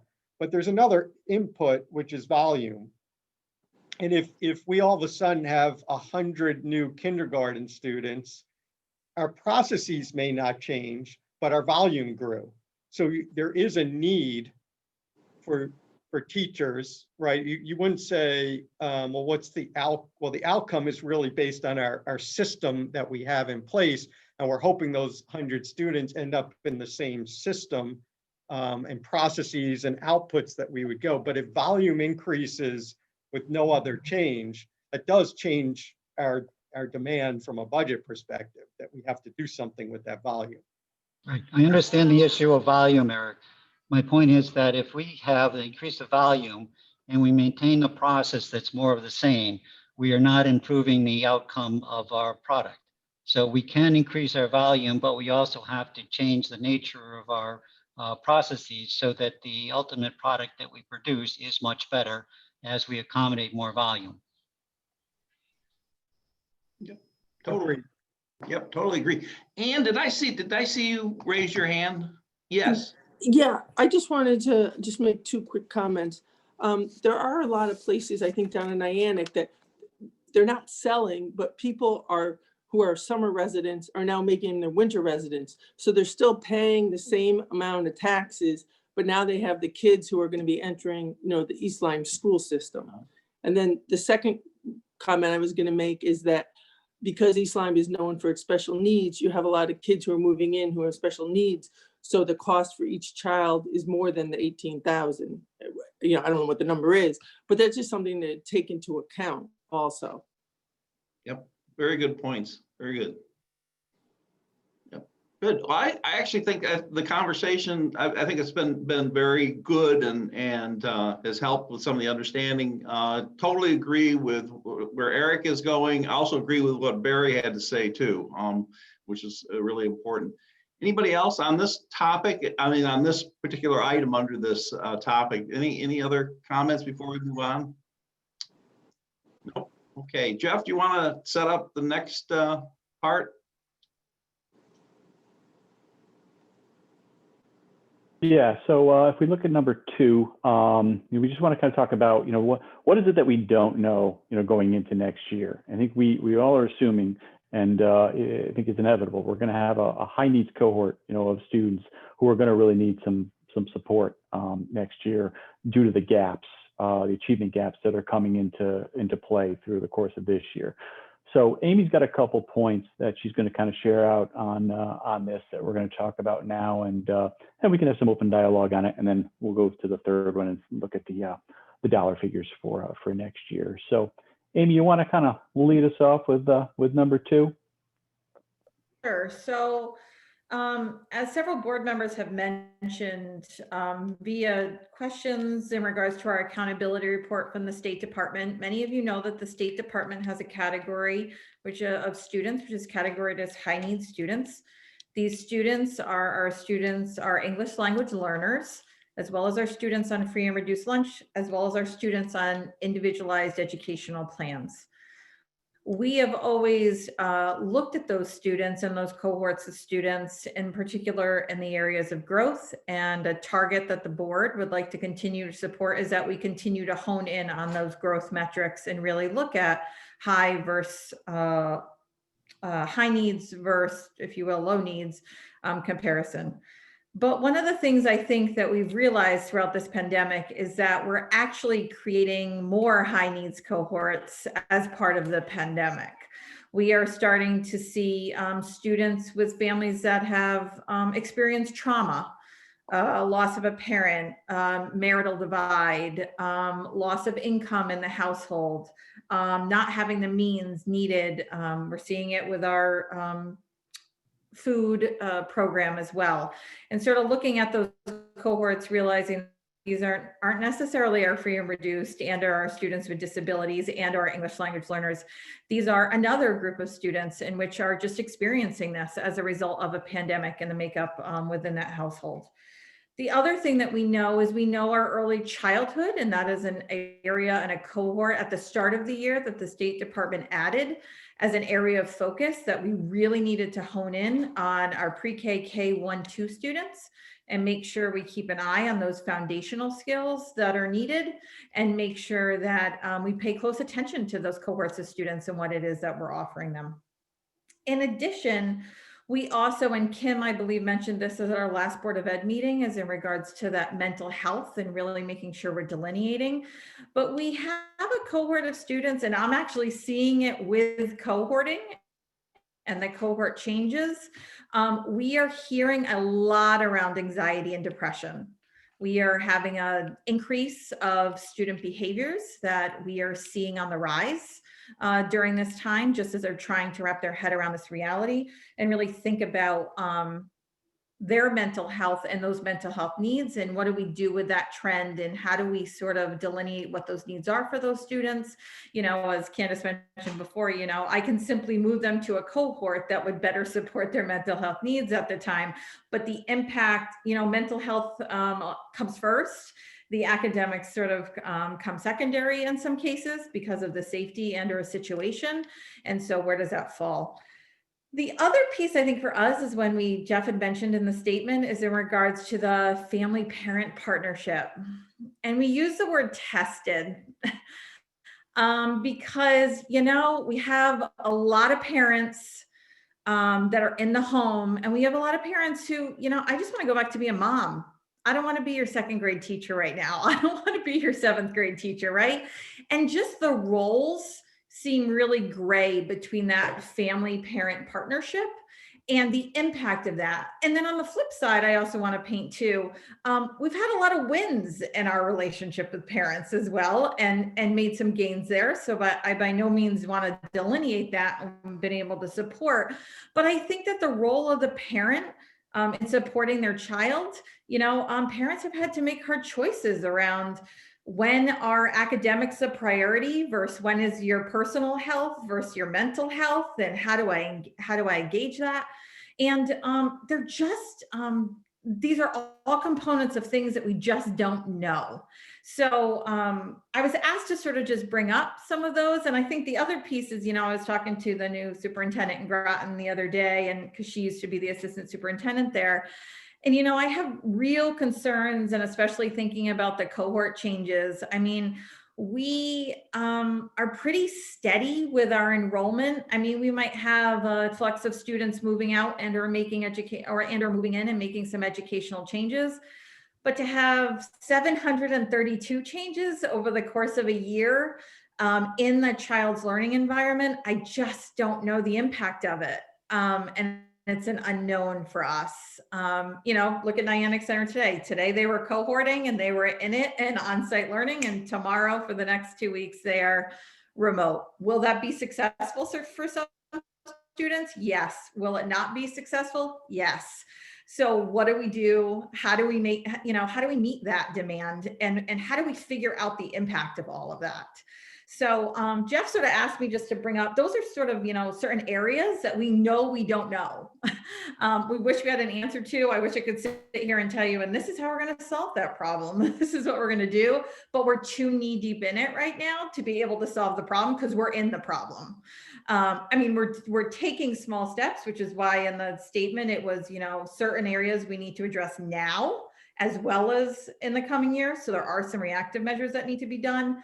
But they're just things we need to sort of hold, and groups of students that we want to really keep our eyes on, and just make sure we're doing our due diligence in meeting their needs and assuring that growth that the board expects us to provide to all the students here in East Lyme. So I open that up, and Jeff, I hope if there's any talking points you felt that I missed, just let me know. I think that covered, you know, what we talked about at FFO, trying to, you know, to come across and share those unknowns. I mean, that's concerning to us, to make sure that, you know, we're prepared for that and prepared to support our students next year. Barry? Very quick question, like, so I understand the unknowns and the ambiguity and stuff, but what's the plan for reducing the equivocality on this? What do you mean, Barry? Well, I mean, you know, it's just like I sometimes get, I mean, if there's all this stuff out there happening without much specificity to it, and I'm just wondering, like, what is the plan to start chipping away at the lack of specificity and really find out what is the nature and extent of the problem we're finding? I think as we look personally, as we march through the rest of this year, you know, trying to ascertain, okay, what's the priority order of that? Is it going to be the social and emotional side of things and supporting those areas? When can we start looking at gaps with the student data that we have, you know, internally? Because we really don't have, you know, any student data from the state from last year. So we got to prioritize that, and I think that's what the second half of this year is going to be about as we look at next year, because that relates right with the budget development between now and May. So I just appreciate as you get that information, if you could bring it back to the board so we have some specificity to work with on the nature and extent of these problems. Jamie? So as a parent of one of these first graders who struggled with the kindergartner at the end of last year, trying to teach those basic reading, writing, math skills. I'm not a teacher. A lot of us kindergarten parents and first grade and second grade parents were in that role of teacher, teaching those building blocks at the end of last year.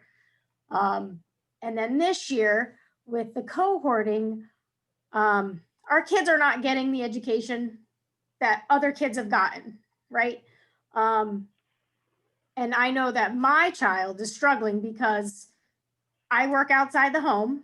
My husband works inside the home, but he works. He cannot sit and teach and make sure she's on task. So I know that I am not the only parent in this situation. So my question is do we have a plan for next year when these kids get promoted to the next grade and they're behind where they should be? I know this isn't an East Lyme problem. I know it's a worldwide problem. But do we have a plan and steps in place to help all these K1, 2, 3 learners who are behind with the basic building blocks of reading, writing, and math for the future? Jamie, I go to a place of two things. One, we need to know, how far behind are they? So the data and the gaps. And then second, making sure that, we've got the support staff there that's ready to go to engage those students, in that learning, in that extra support, moving forward. So in my mind, broadly, those are the two things that have to be looked at. Hence, we look at next year's budget and the additional ask for a few paras, the math coaches to provide some support and intervention work there, and maintaining our class sizes, if not, potentially lowering them a little bit to make sure we can give that needed support with a class that might be, 16, 17 versus 23, 24. I know that Jamie,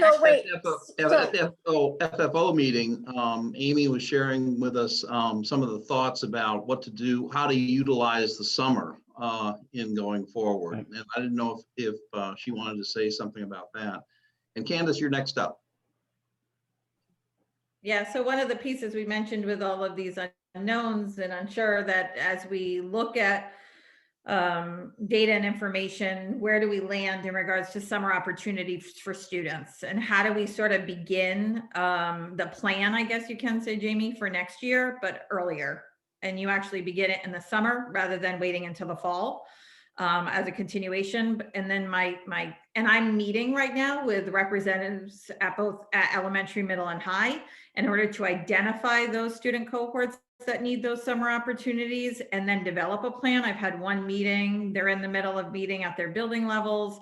And then I will be bringing that back, the structure, if you will, back to FFO as I would do was sort of, and then bring it obviously to the board upon FFO's further discussion. But the other piece, Jamie, also to answer is the plan to me is the district improvement plan, which administration is starting discussions on in about a week and a half. I think we have our first sort of learning meeting together and sort of beginning reflection, because we have our first benchmark done over the course of this year.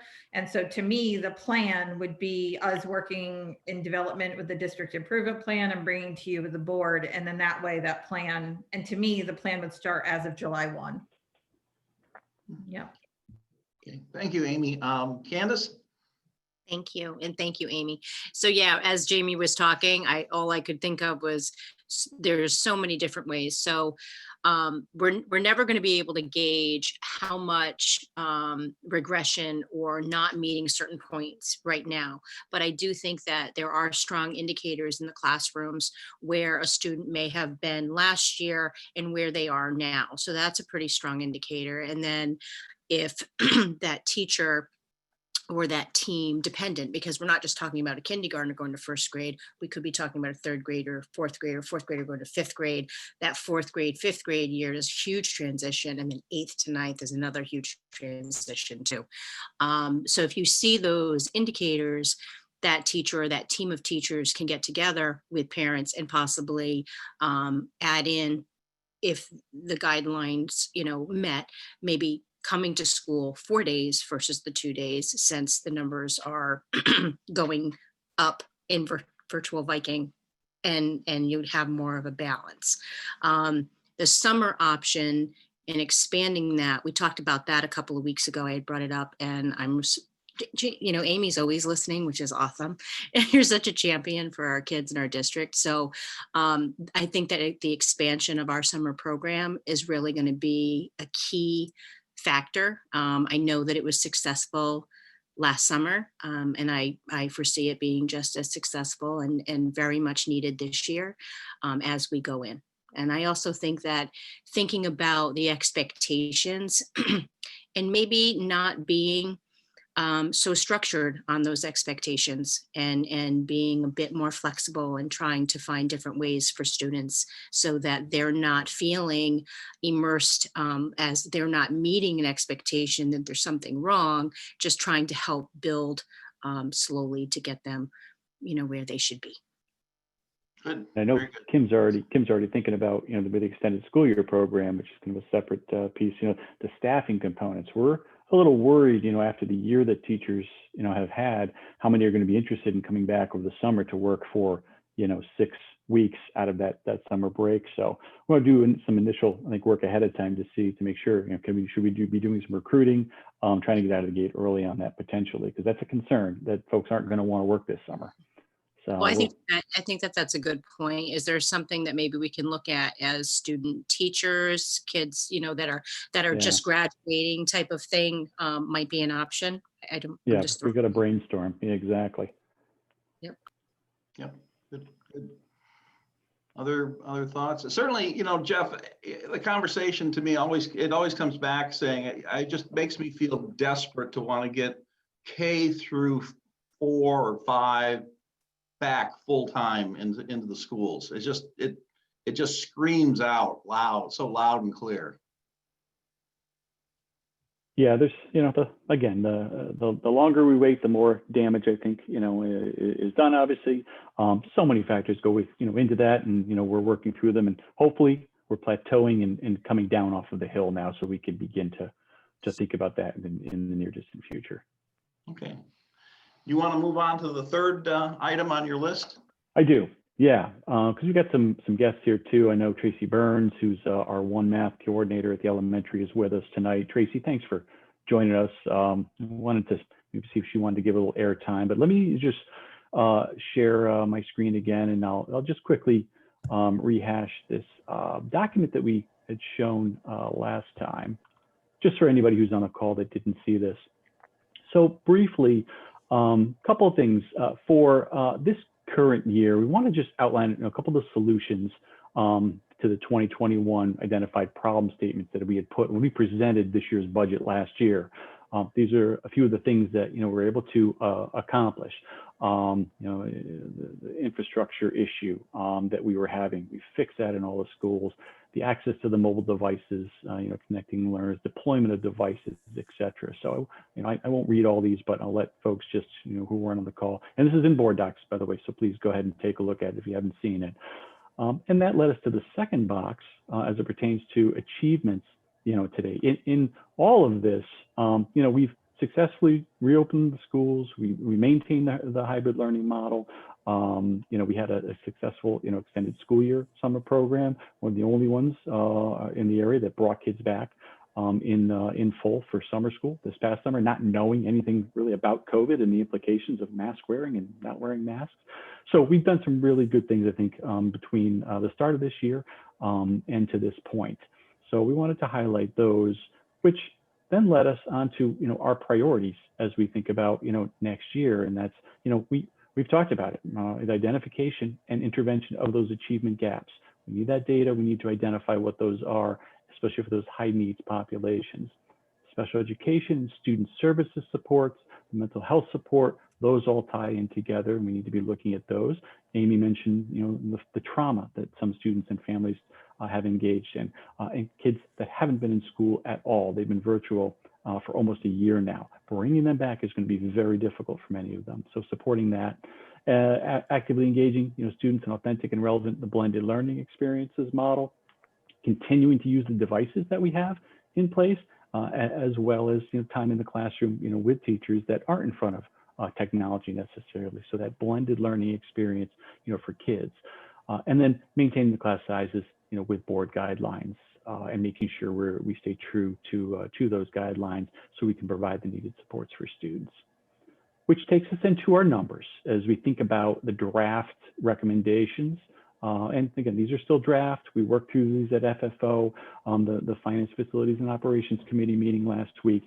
We've reduced, since the last time we spoke, we reduced $155,000 out of next year's proposed draft budget. So let me just break this down once again. So if you look at this first box right here, the 2021 adopted budget, is the $50,873,000. These areas right here, preliminary budget for 21-22. So just we rolled everything over. We rolled over salary increases, health insurance, et cetera. We were sitting at a 2.63% increase over the current fiscal year, a roughly $52 million budget. Then we met with our central office team, met with the principals, each school. We went through every budget, combed through all areas, all departments. We reduced an additional $316,888 out of that preliminary budget, brought it down to 2% over the current fiscal year. Then we looked at unanticipated expenses that we've had this current year, not COVID related necessarily, and COVID staffing, that's separate, remember. Unanticipated expenses that we had and we knew we had to put in place this year. I'll talk about those in just one second, but that was an additional $383,764 we had to add back in, which brought it back up to 2.76 over the current fiscal year. Then we get into the major budgetary priorities and additional request potential needs. And this is where, the bulk of our conversation will land. The major budget priorities increased another 278, and then additional request potential needs, another 376, which bottom line number was right now currently sitting at 4.05 over the current fiscal year. So these boxes next are the breakdown of the numbers I just reviewed. So here's the summary of my budget adjustments and the $316,000 that we cut out.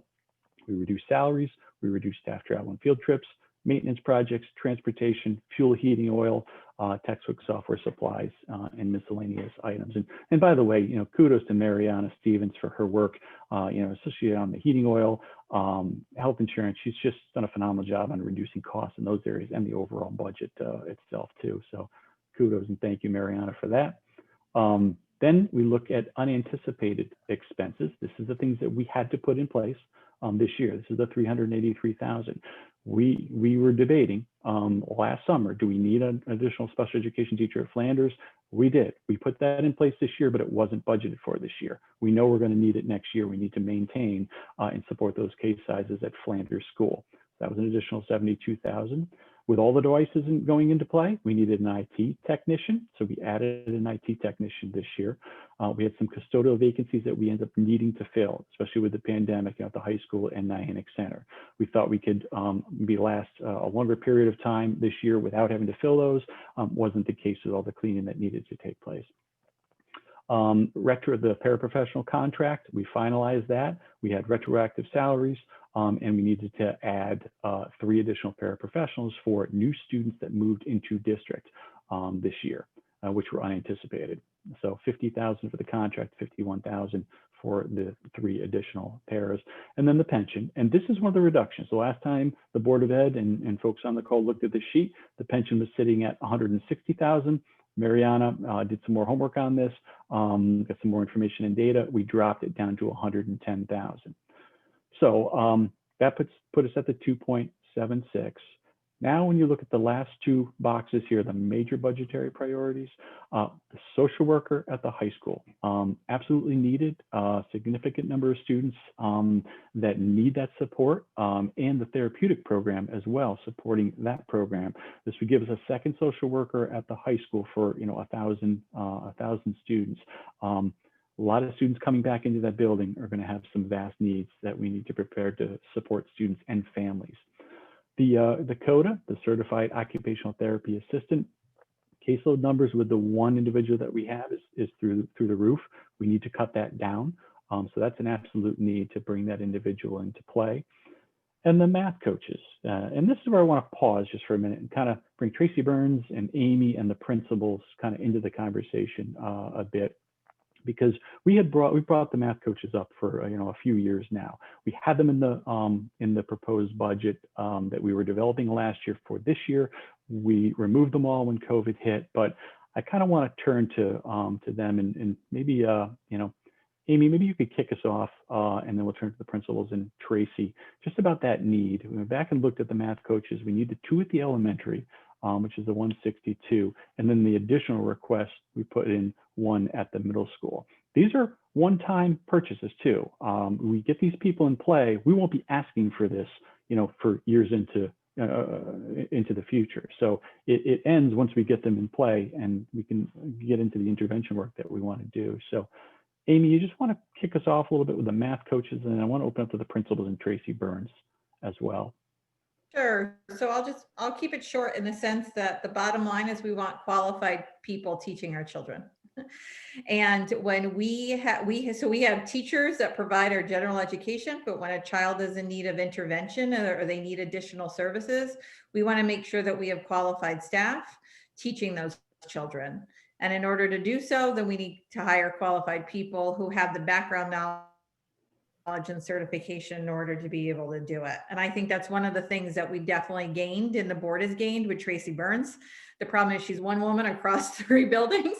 So we have a qualified person who is working and navigating intervention plans for our students and supporting our teachers and their instruction of mathematics, but we don't have the capacity that we need in order to meet the needs of the students that we know need some of those skill-based groupings. So Tracy, I'll go ahead and hand it over to you so that you can sort of talk further. Well, thank you. And I just wanted to start off by saying that I am really pleased that you are looking at the budget. You're thinking about community needs. You've already mentioned about the unfinished learning that has taken place. We will quickly be up to 1 year in either complete remote learning or the hybrid model. And I know that you want to have a very responsible budget, but I look at just where we are in terms of our students. And I look at math in particular, and, you know, we're holding on. But when students are showing that they are missing, you know, they're having gaps. And those gaps in mathematics really are prevalent because, you know, it's an accumulative, you know, students accumulate their skills in mathematics. And if there's a gap somewhere, it's hard for them to continue without addressing that first. So we find ourselves having to back up before we can move forward. So that's a percentage of the job that I would like to do better, is provide interventions for students who are high need students and also students that we may see more coming in with these gaps that we had mentioned that are just unfinished learning. We address those gaps and then the students can continue on their math pathway. But the other percentage of my job that I really do is to help at the tier 1 level. So the impact is shared across every teacher, every classroom, every student benefits from the work that a math coach does because they work in collaboration. They talk about curriculum, they talk about assessments, they definitely use the data. And I did look at your December 14th Board of Ed meeting, and I know some of the questions that came up about the growth model, and that is what we do. We look at where kids are and what is going to impact them. We look at the research, we looked at effective strategies for learning mathematics. And then we oftentimes have to make decisions. And if you think about one classroom teacher and how many decisions they have to make in 1 hour of math instruction, it's unbelievable. So having someone that can help them look at the research, look at meta-analysis, look at effect sizes. And if you're interested in learning more about that, I would recommend a book called Visible Learning Mathematics, specifically by John Hattie. And he goes into effective instructional practices that are geared specific to mathematics. And so a math coach does a lot of collaborating with the teachers, planning and delivering interventions, coordinating assessments and then data analysis so that we can be sure that we're putting our efforts in the right place. That effective research, research on effective mathematics instruction, certainly curriculum alignment and pacing. We want a, sorry, I'm in a meeting right now. So we want a very coherent and rigorous math program for all students. And sometimes, yes, the resources that we are using provide that coherence, but sometimes when gaps are forming, there may be a problem in the curriculum resources, and we really need to address it, and we need to alter those resources and develop better resources for students. And then, of course, the other aspect of my role is professional learning opportunities for all certified teachers, but beyond that, all paraprofessionals, special education teachers. If they are struggling with a student, we'll work together to see if we can design in, a pathway for success. So just in terms of looking at all of the different things that a math coach would be able to do, I think it's good timing to really think about it, because as we have already mentioned, I think that we're going to see more students needing more help in mathematics. Thank you, Tracy. Appreciate you joining and sharing out. There's a lot involved in your role, and not everybody knows, the work that you do on that intervention side. So thanks. Melissa, Danielle, and Jeff, any additional quick thoughts as it pertains to the math coaches we've been talking about for some time? I'd say Tracy did a nice job summarizing what her roles and responsibilities are. And she can't continue to manage that on her own. Tracy, we know we think you're a rock star and you're doing a great job, but there's only so many hours in a day. And I just continue to say, let's not forget that we approved this last year. So had COVID not hit, we would already have these math coaches in place. We were able to convince you last year of the need, and the need has not changed. If anything, it's just gotten greater with the gaps that are happening because of COVID. So you supported us last year, and I really just hope that you will continue to support us with these positions this year. Thank you. Yeah, I agree. I don't know what else I can say more than what Tracy and Melissa just did, except to reiterate that, this is going on 3 years now. I think we all agreed last year, we were all convinced it was in the budget. So as Melissa said, nothing's changed. It maybe got worse actually because of the gaps that we're going to see. So again, thank you for, putting this on the budget for now. Thank you, Tracy, for being here to, share you so eloquently what you do every day. And you are a rock star. We don't just think you are. So keep up the good work, and thank you to the board for supporting this, hopefully again this year. Danielle and Deb? Yeah, I'm just going to echo Melissa and Jeff. Tracy has been amazing. She, always makes herself available and is just, putting our students and staff top priority, but what she's being asked to do is just extremely challenging.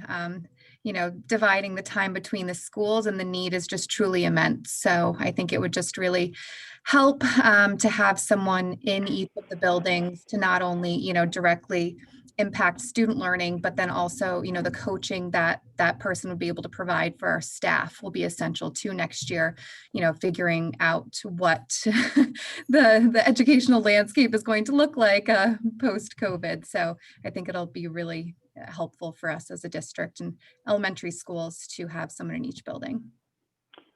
Thanks, Danielle. All right, let me go back and just finish that last additional request potential needs box, and then we'll open it up to some conversation. This is where we stopped. We stopped right here at the math coaches to elementary. So when we look at this area here, so first let me just talk about that because I don't want to lose sight of the reduction that we did with FFO, the 155,000. So I mentioned with the pension that went from 160 down to 110. So there was $50,000 there.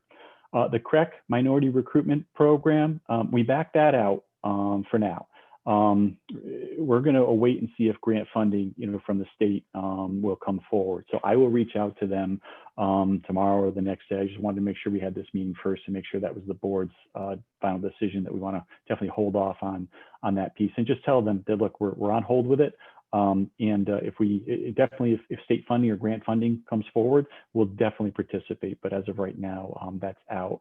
And so that was around 65,000.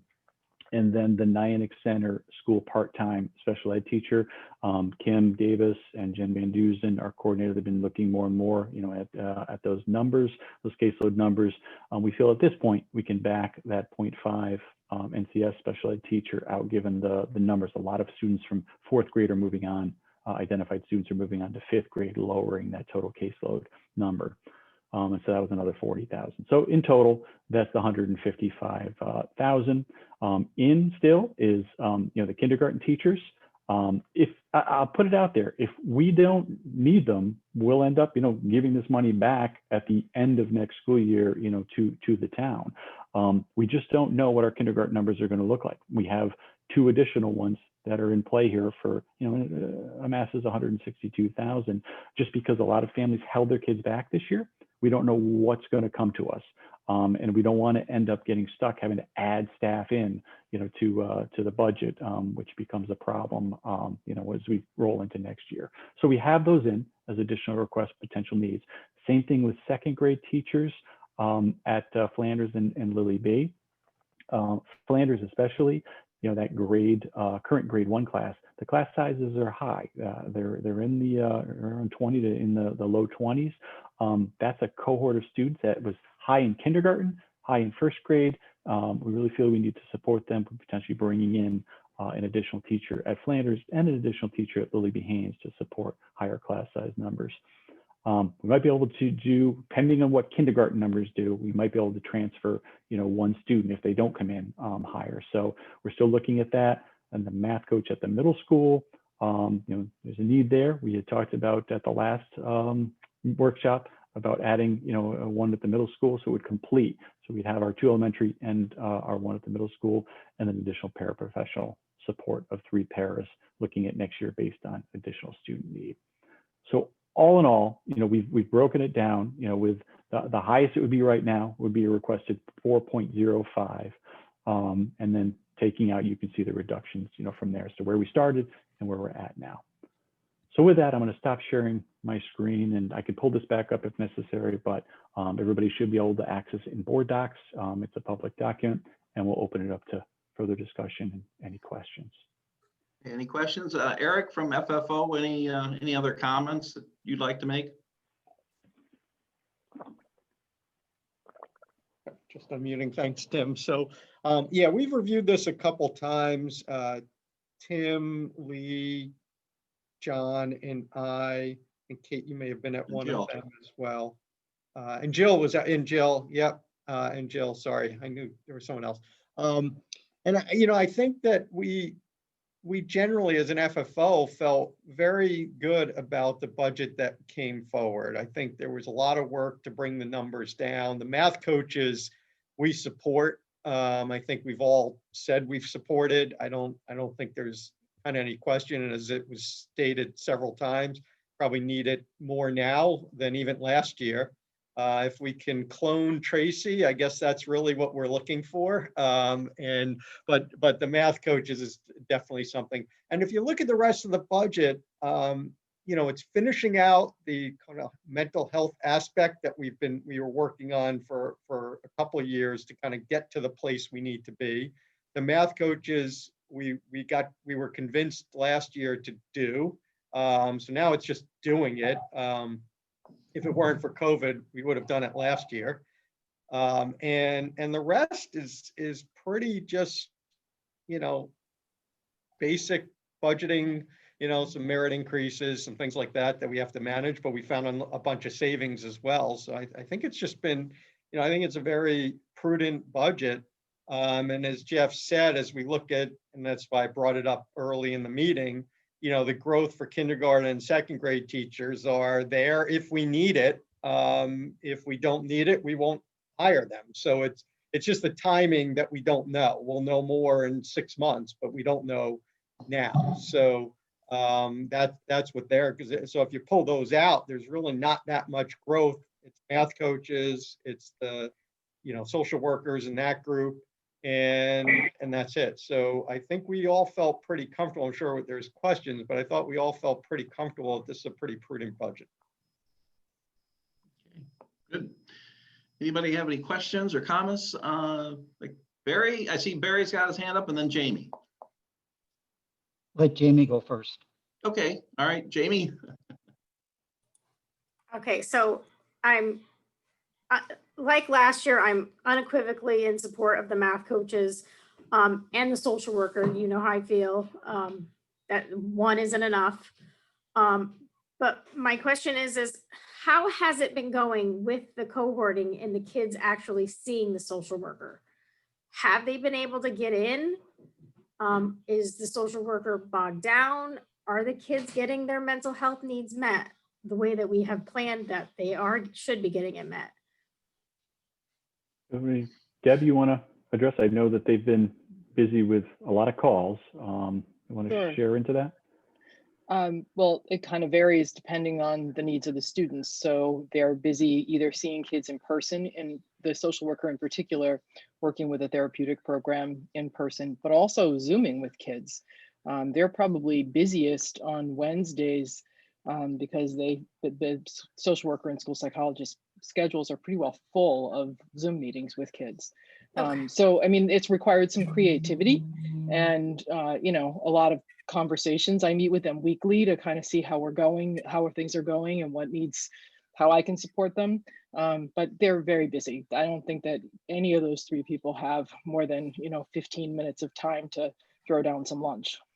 All right, and then with our middle school and our elementary kids and those social workers, are they getting in their time too? Jason, sure. Yeah, go ahead, Jason. Sure. So Mario Cruz is our social worker. I'd say what Deb said too. He's extremely busy. Wednesday is a very productive day because it allows him to reach out under kind of a different sort of environment. So that's a good day for him. But again, we could always use more. So we definitely have Mr. Cruz working at capacity right now. He does a great job for us. And the elementary has one for the three, right? We do, and she was actually on maternity leave, so we did have a sub, but she's back now after the first of the year, and we're happy to see her. And she doesn't spend full days at schools because she can't, because of cohort A and B, and so she has to make sure that she's splitting her time. But she came and revamped her schedule, and she was able to make it work. So yes, I mean, does she have any time in her day for anything else? No, of course not, but she's making it work, and she's wonderful. Okay, all right. That's it for me for right now. Thank you. Very good. Thanks, Jamie. Barry? I have just 5 quick points I'd like to introduce for consideration. First, I want to thank Candace before for bringing up illustrating how there is information out there that the teachers have that we can use, and it just echoes my own frustration sometimes that when ideas are brought to the board, they're brought in very, very general terms without accompanying specificity about the nature and extent of the problem. So I think building off some of the examples that Candace brought up, we could start getting more information, more specific information about the nature and extent of the problems that we're facing. The second thing, back to the budget, this is again on the first page where you have the priorities, the achievements, and the problem statements. This happened last year and happened last meeting. I wonder how much input you want on that, because I've tried to provide input on that before, but like last meeting, but yet when it comes back, these keep coming back without any changes. So if this is what you're comfortable with going forward, and you don't want any more recommendations on this. Barry, Yes. I'm sorry to bother you. Could you turn up the volume on your computer? I must be my elderly age. I can't hear you very well. So sorry to bug you. So where do you want me to start? So you've been coming through to me very clear, Barry. I've heard every word that you've had to say. So I don't know, Jill, if maybe you may need to increase your volume. No, my volume is up to 100, so it must be me. I'm Okay. gonna echo Jill. I'm up to 100 and I can't hear him either. Okay, let me, We have subtitles. I'll increase my volume and I'll get closer to the computer. Can you hear me better now? That's much better, Barry. Yes. Perfect. Like Thank you. Okay. Thank you. Let me get, I know it's late, but let me try to go back to the beginning now. The first point was I was complimenting Candace for bringing up the types of information that are available for teachers that could inform the discussions that we're having on the board. And my frustration before was getting ideas brought to us with lack of specificity. So I think of some of the ideas that Candace brought up in terms of information that's available, the teachers could be incorporated into the presentations that we're considering at the board. It would help us make more informed decisions. The second point was the first page of the budget where we deal with the priorities, the district achievements, and the problem statements. My question is whether there is any real interest in getting our feedback on that, or these are what you want to stick with going forward.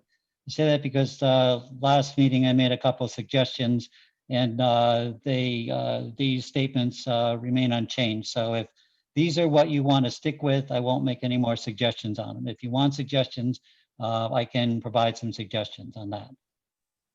So just let me know. You can do this like off time on this. The third point is interested here in the format. See, the math coaches, I'm 100% in favor of, and we have an outstanding rationale for them. So I think a format that would work much better for the budget would be to say that we have this problem with math scores in our district. The growth scores in math fall down between the elementary to the middle to the high school. And we can definitely show that there is a problem with math achievement and math growth.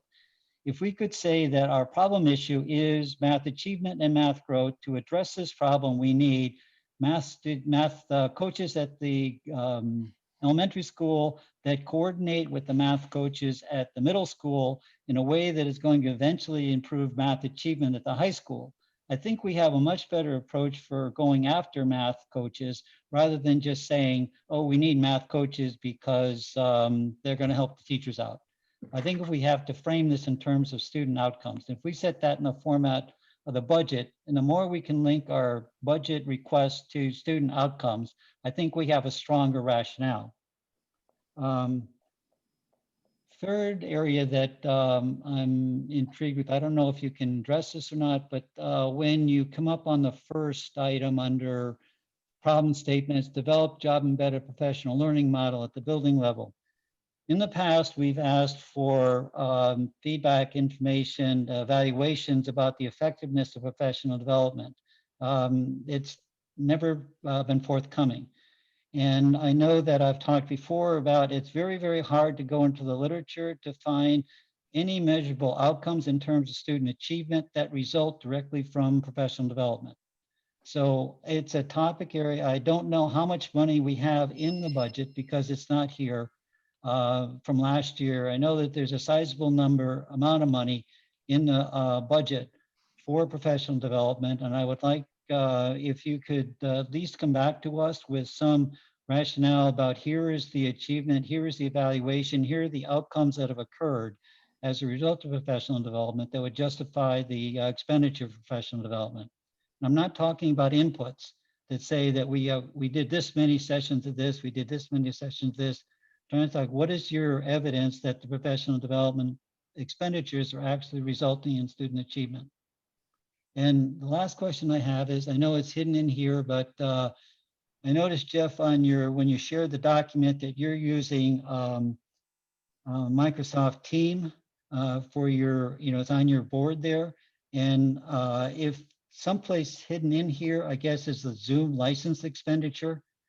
if Zoom licensor expenditures in here in our budget, it's going to be very difficult for me to support it because it's a poison pill.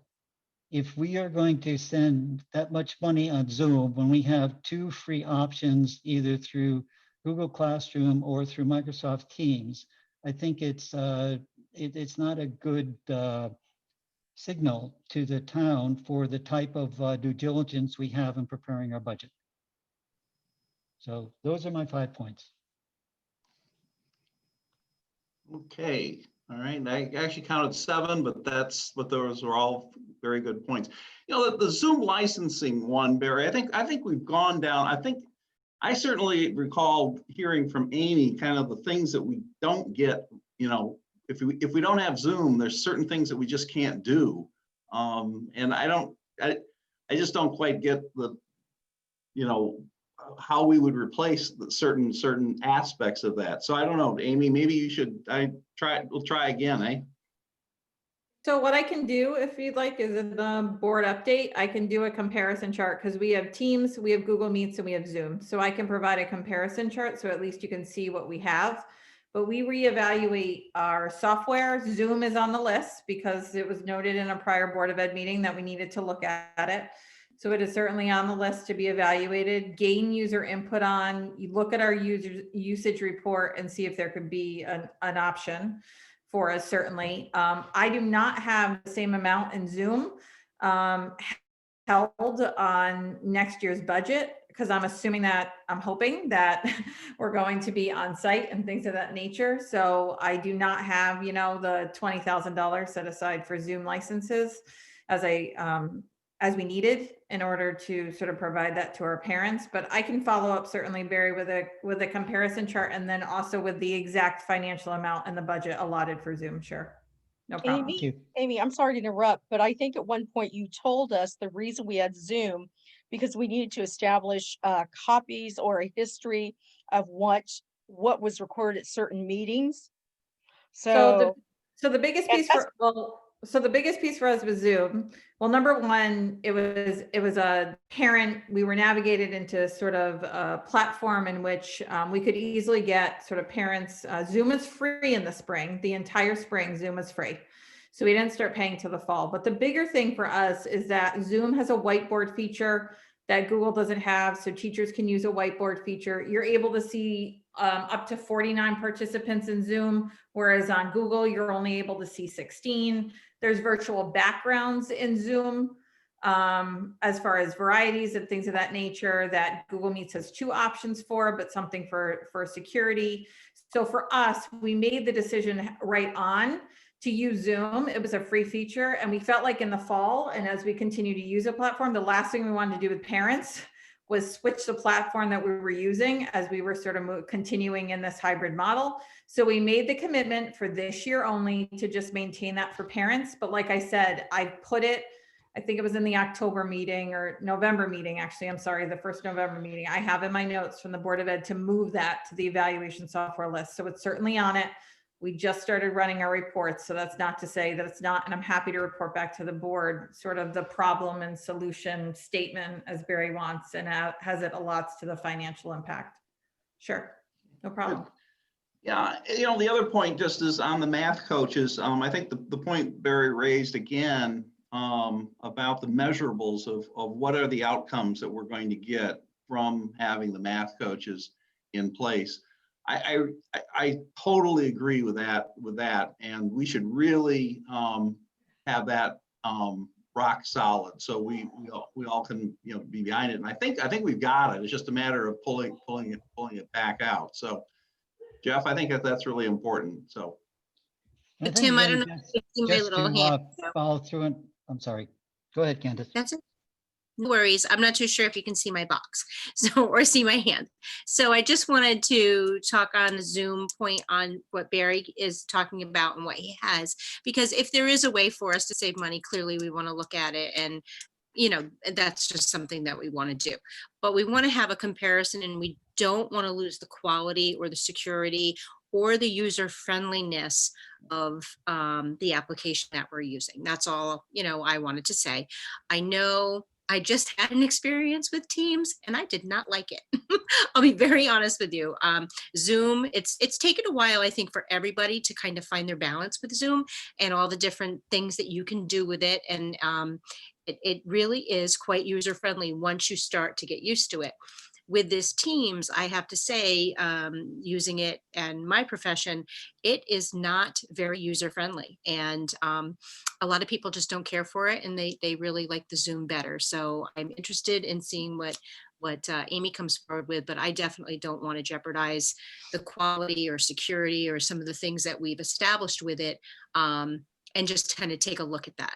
But if it's going to save us a lot of money, and it is comparable, then, it's something that we might want to do, but having the comparison is a good idea. Good, very good. Barry, go ahead. Can't hear you. All right, can you hear me now? Yep.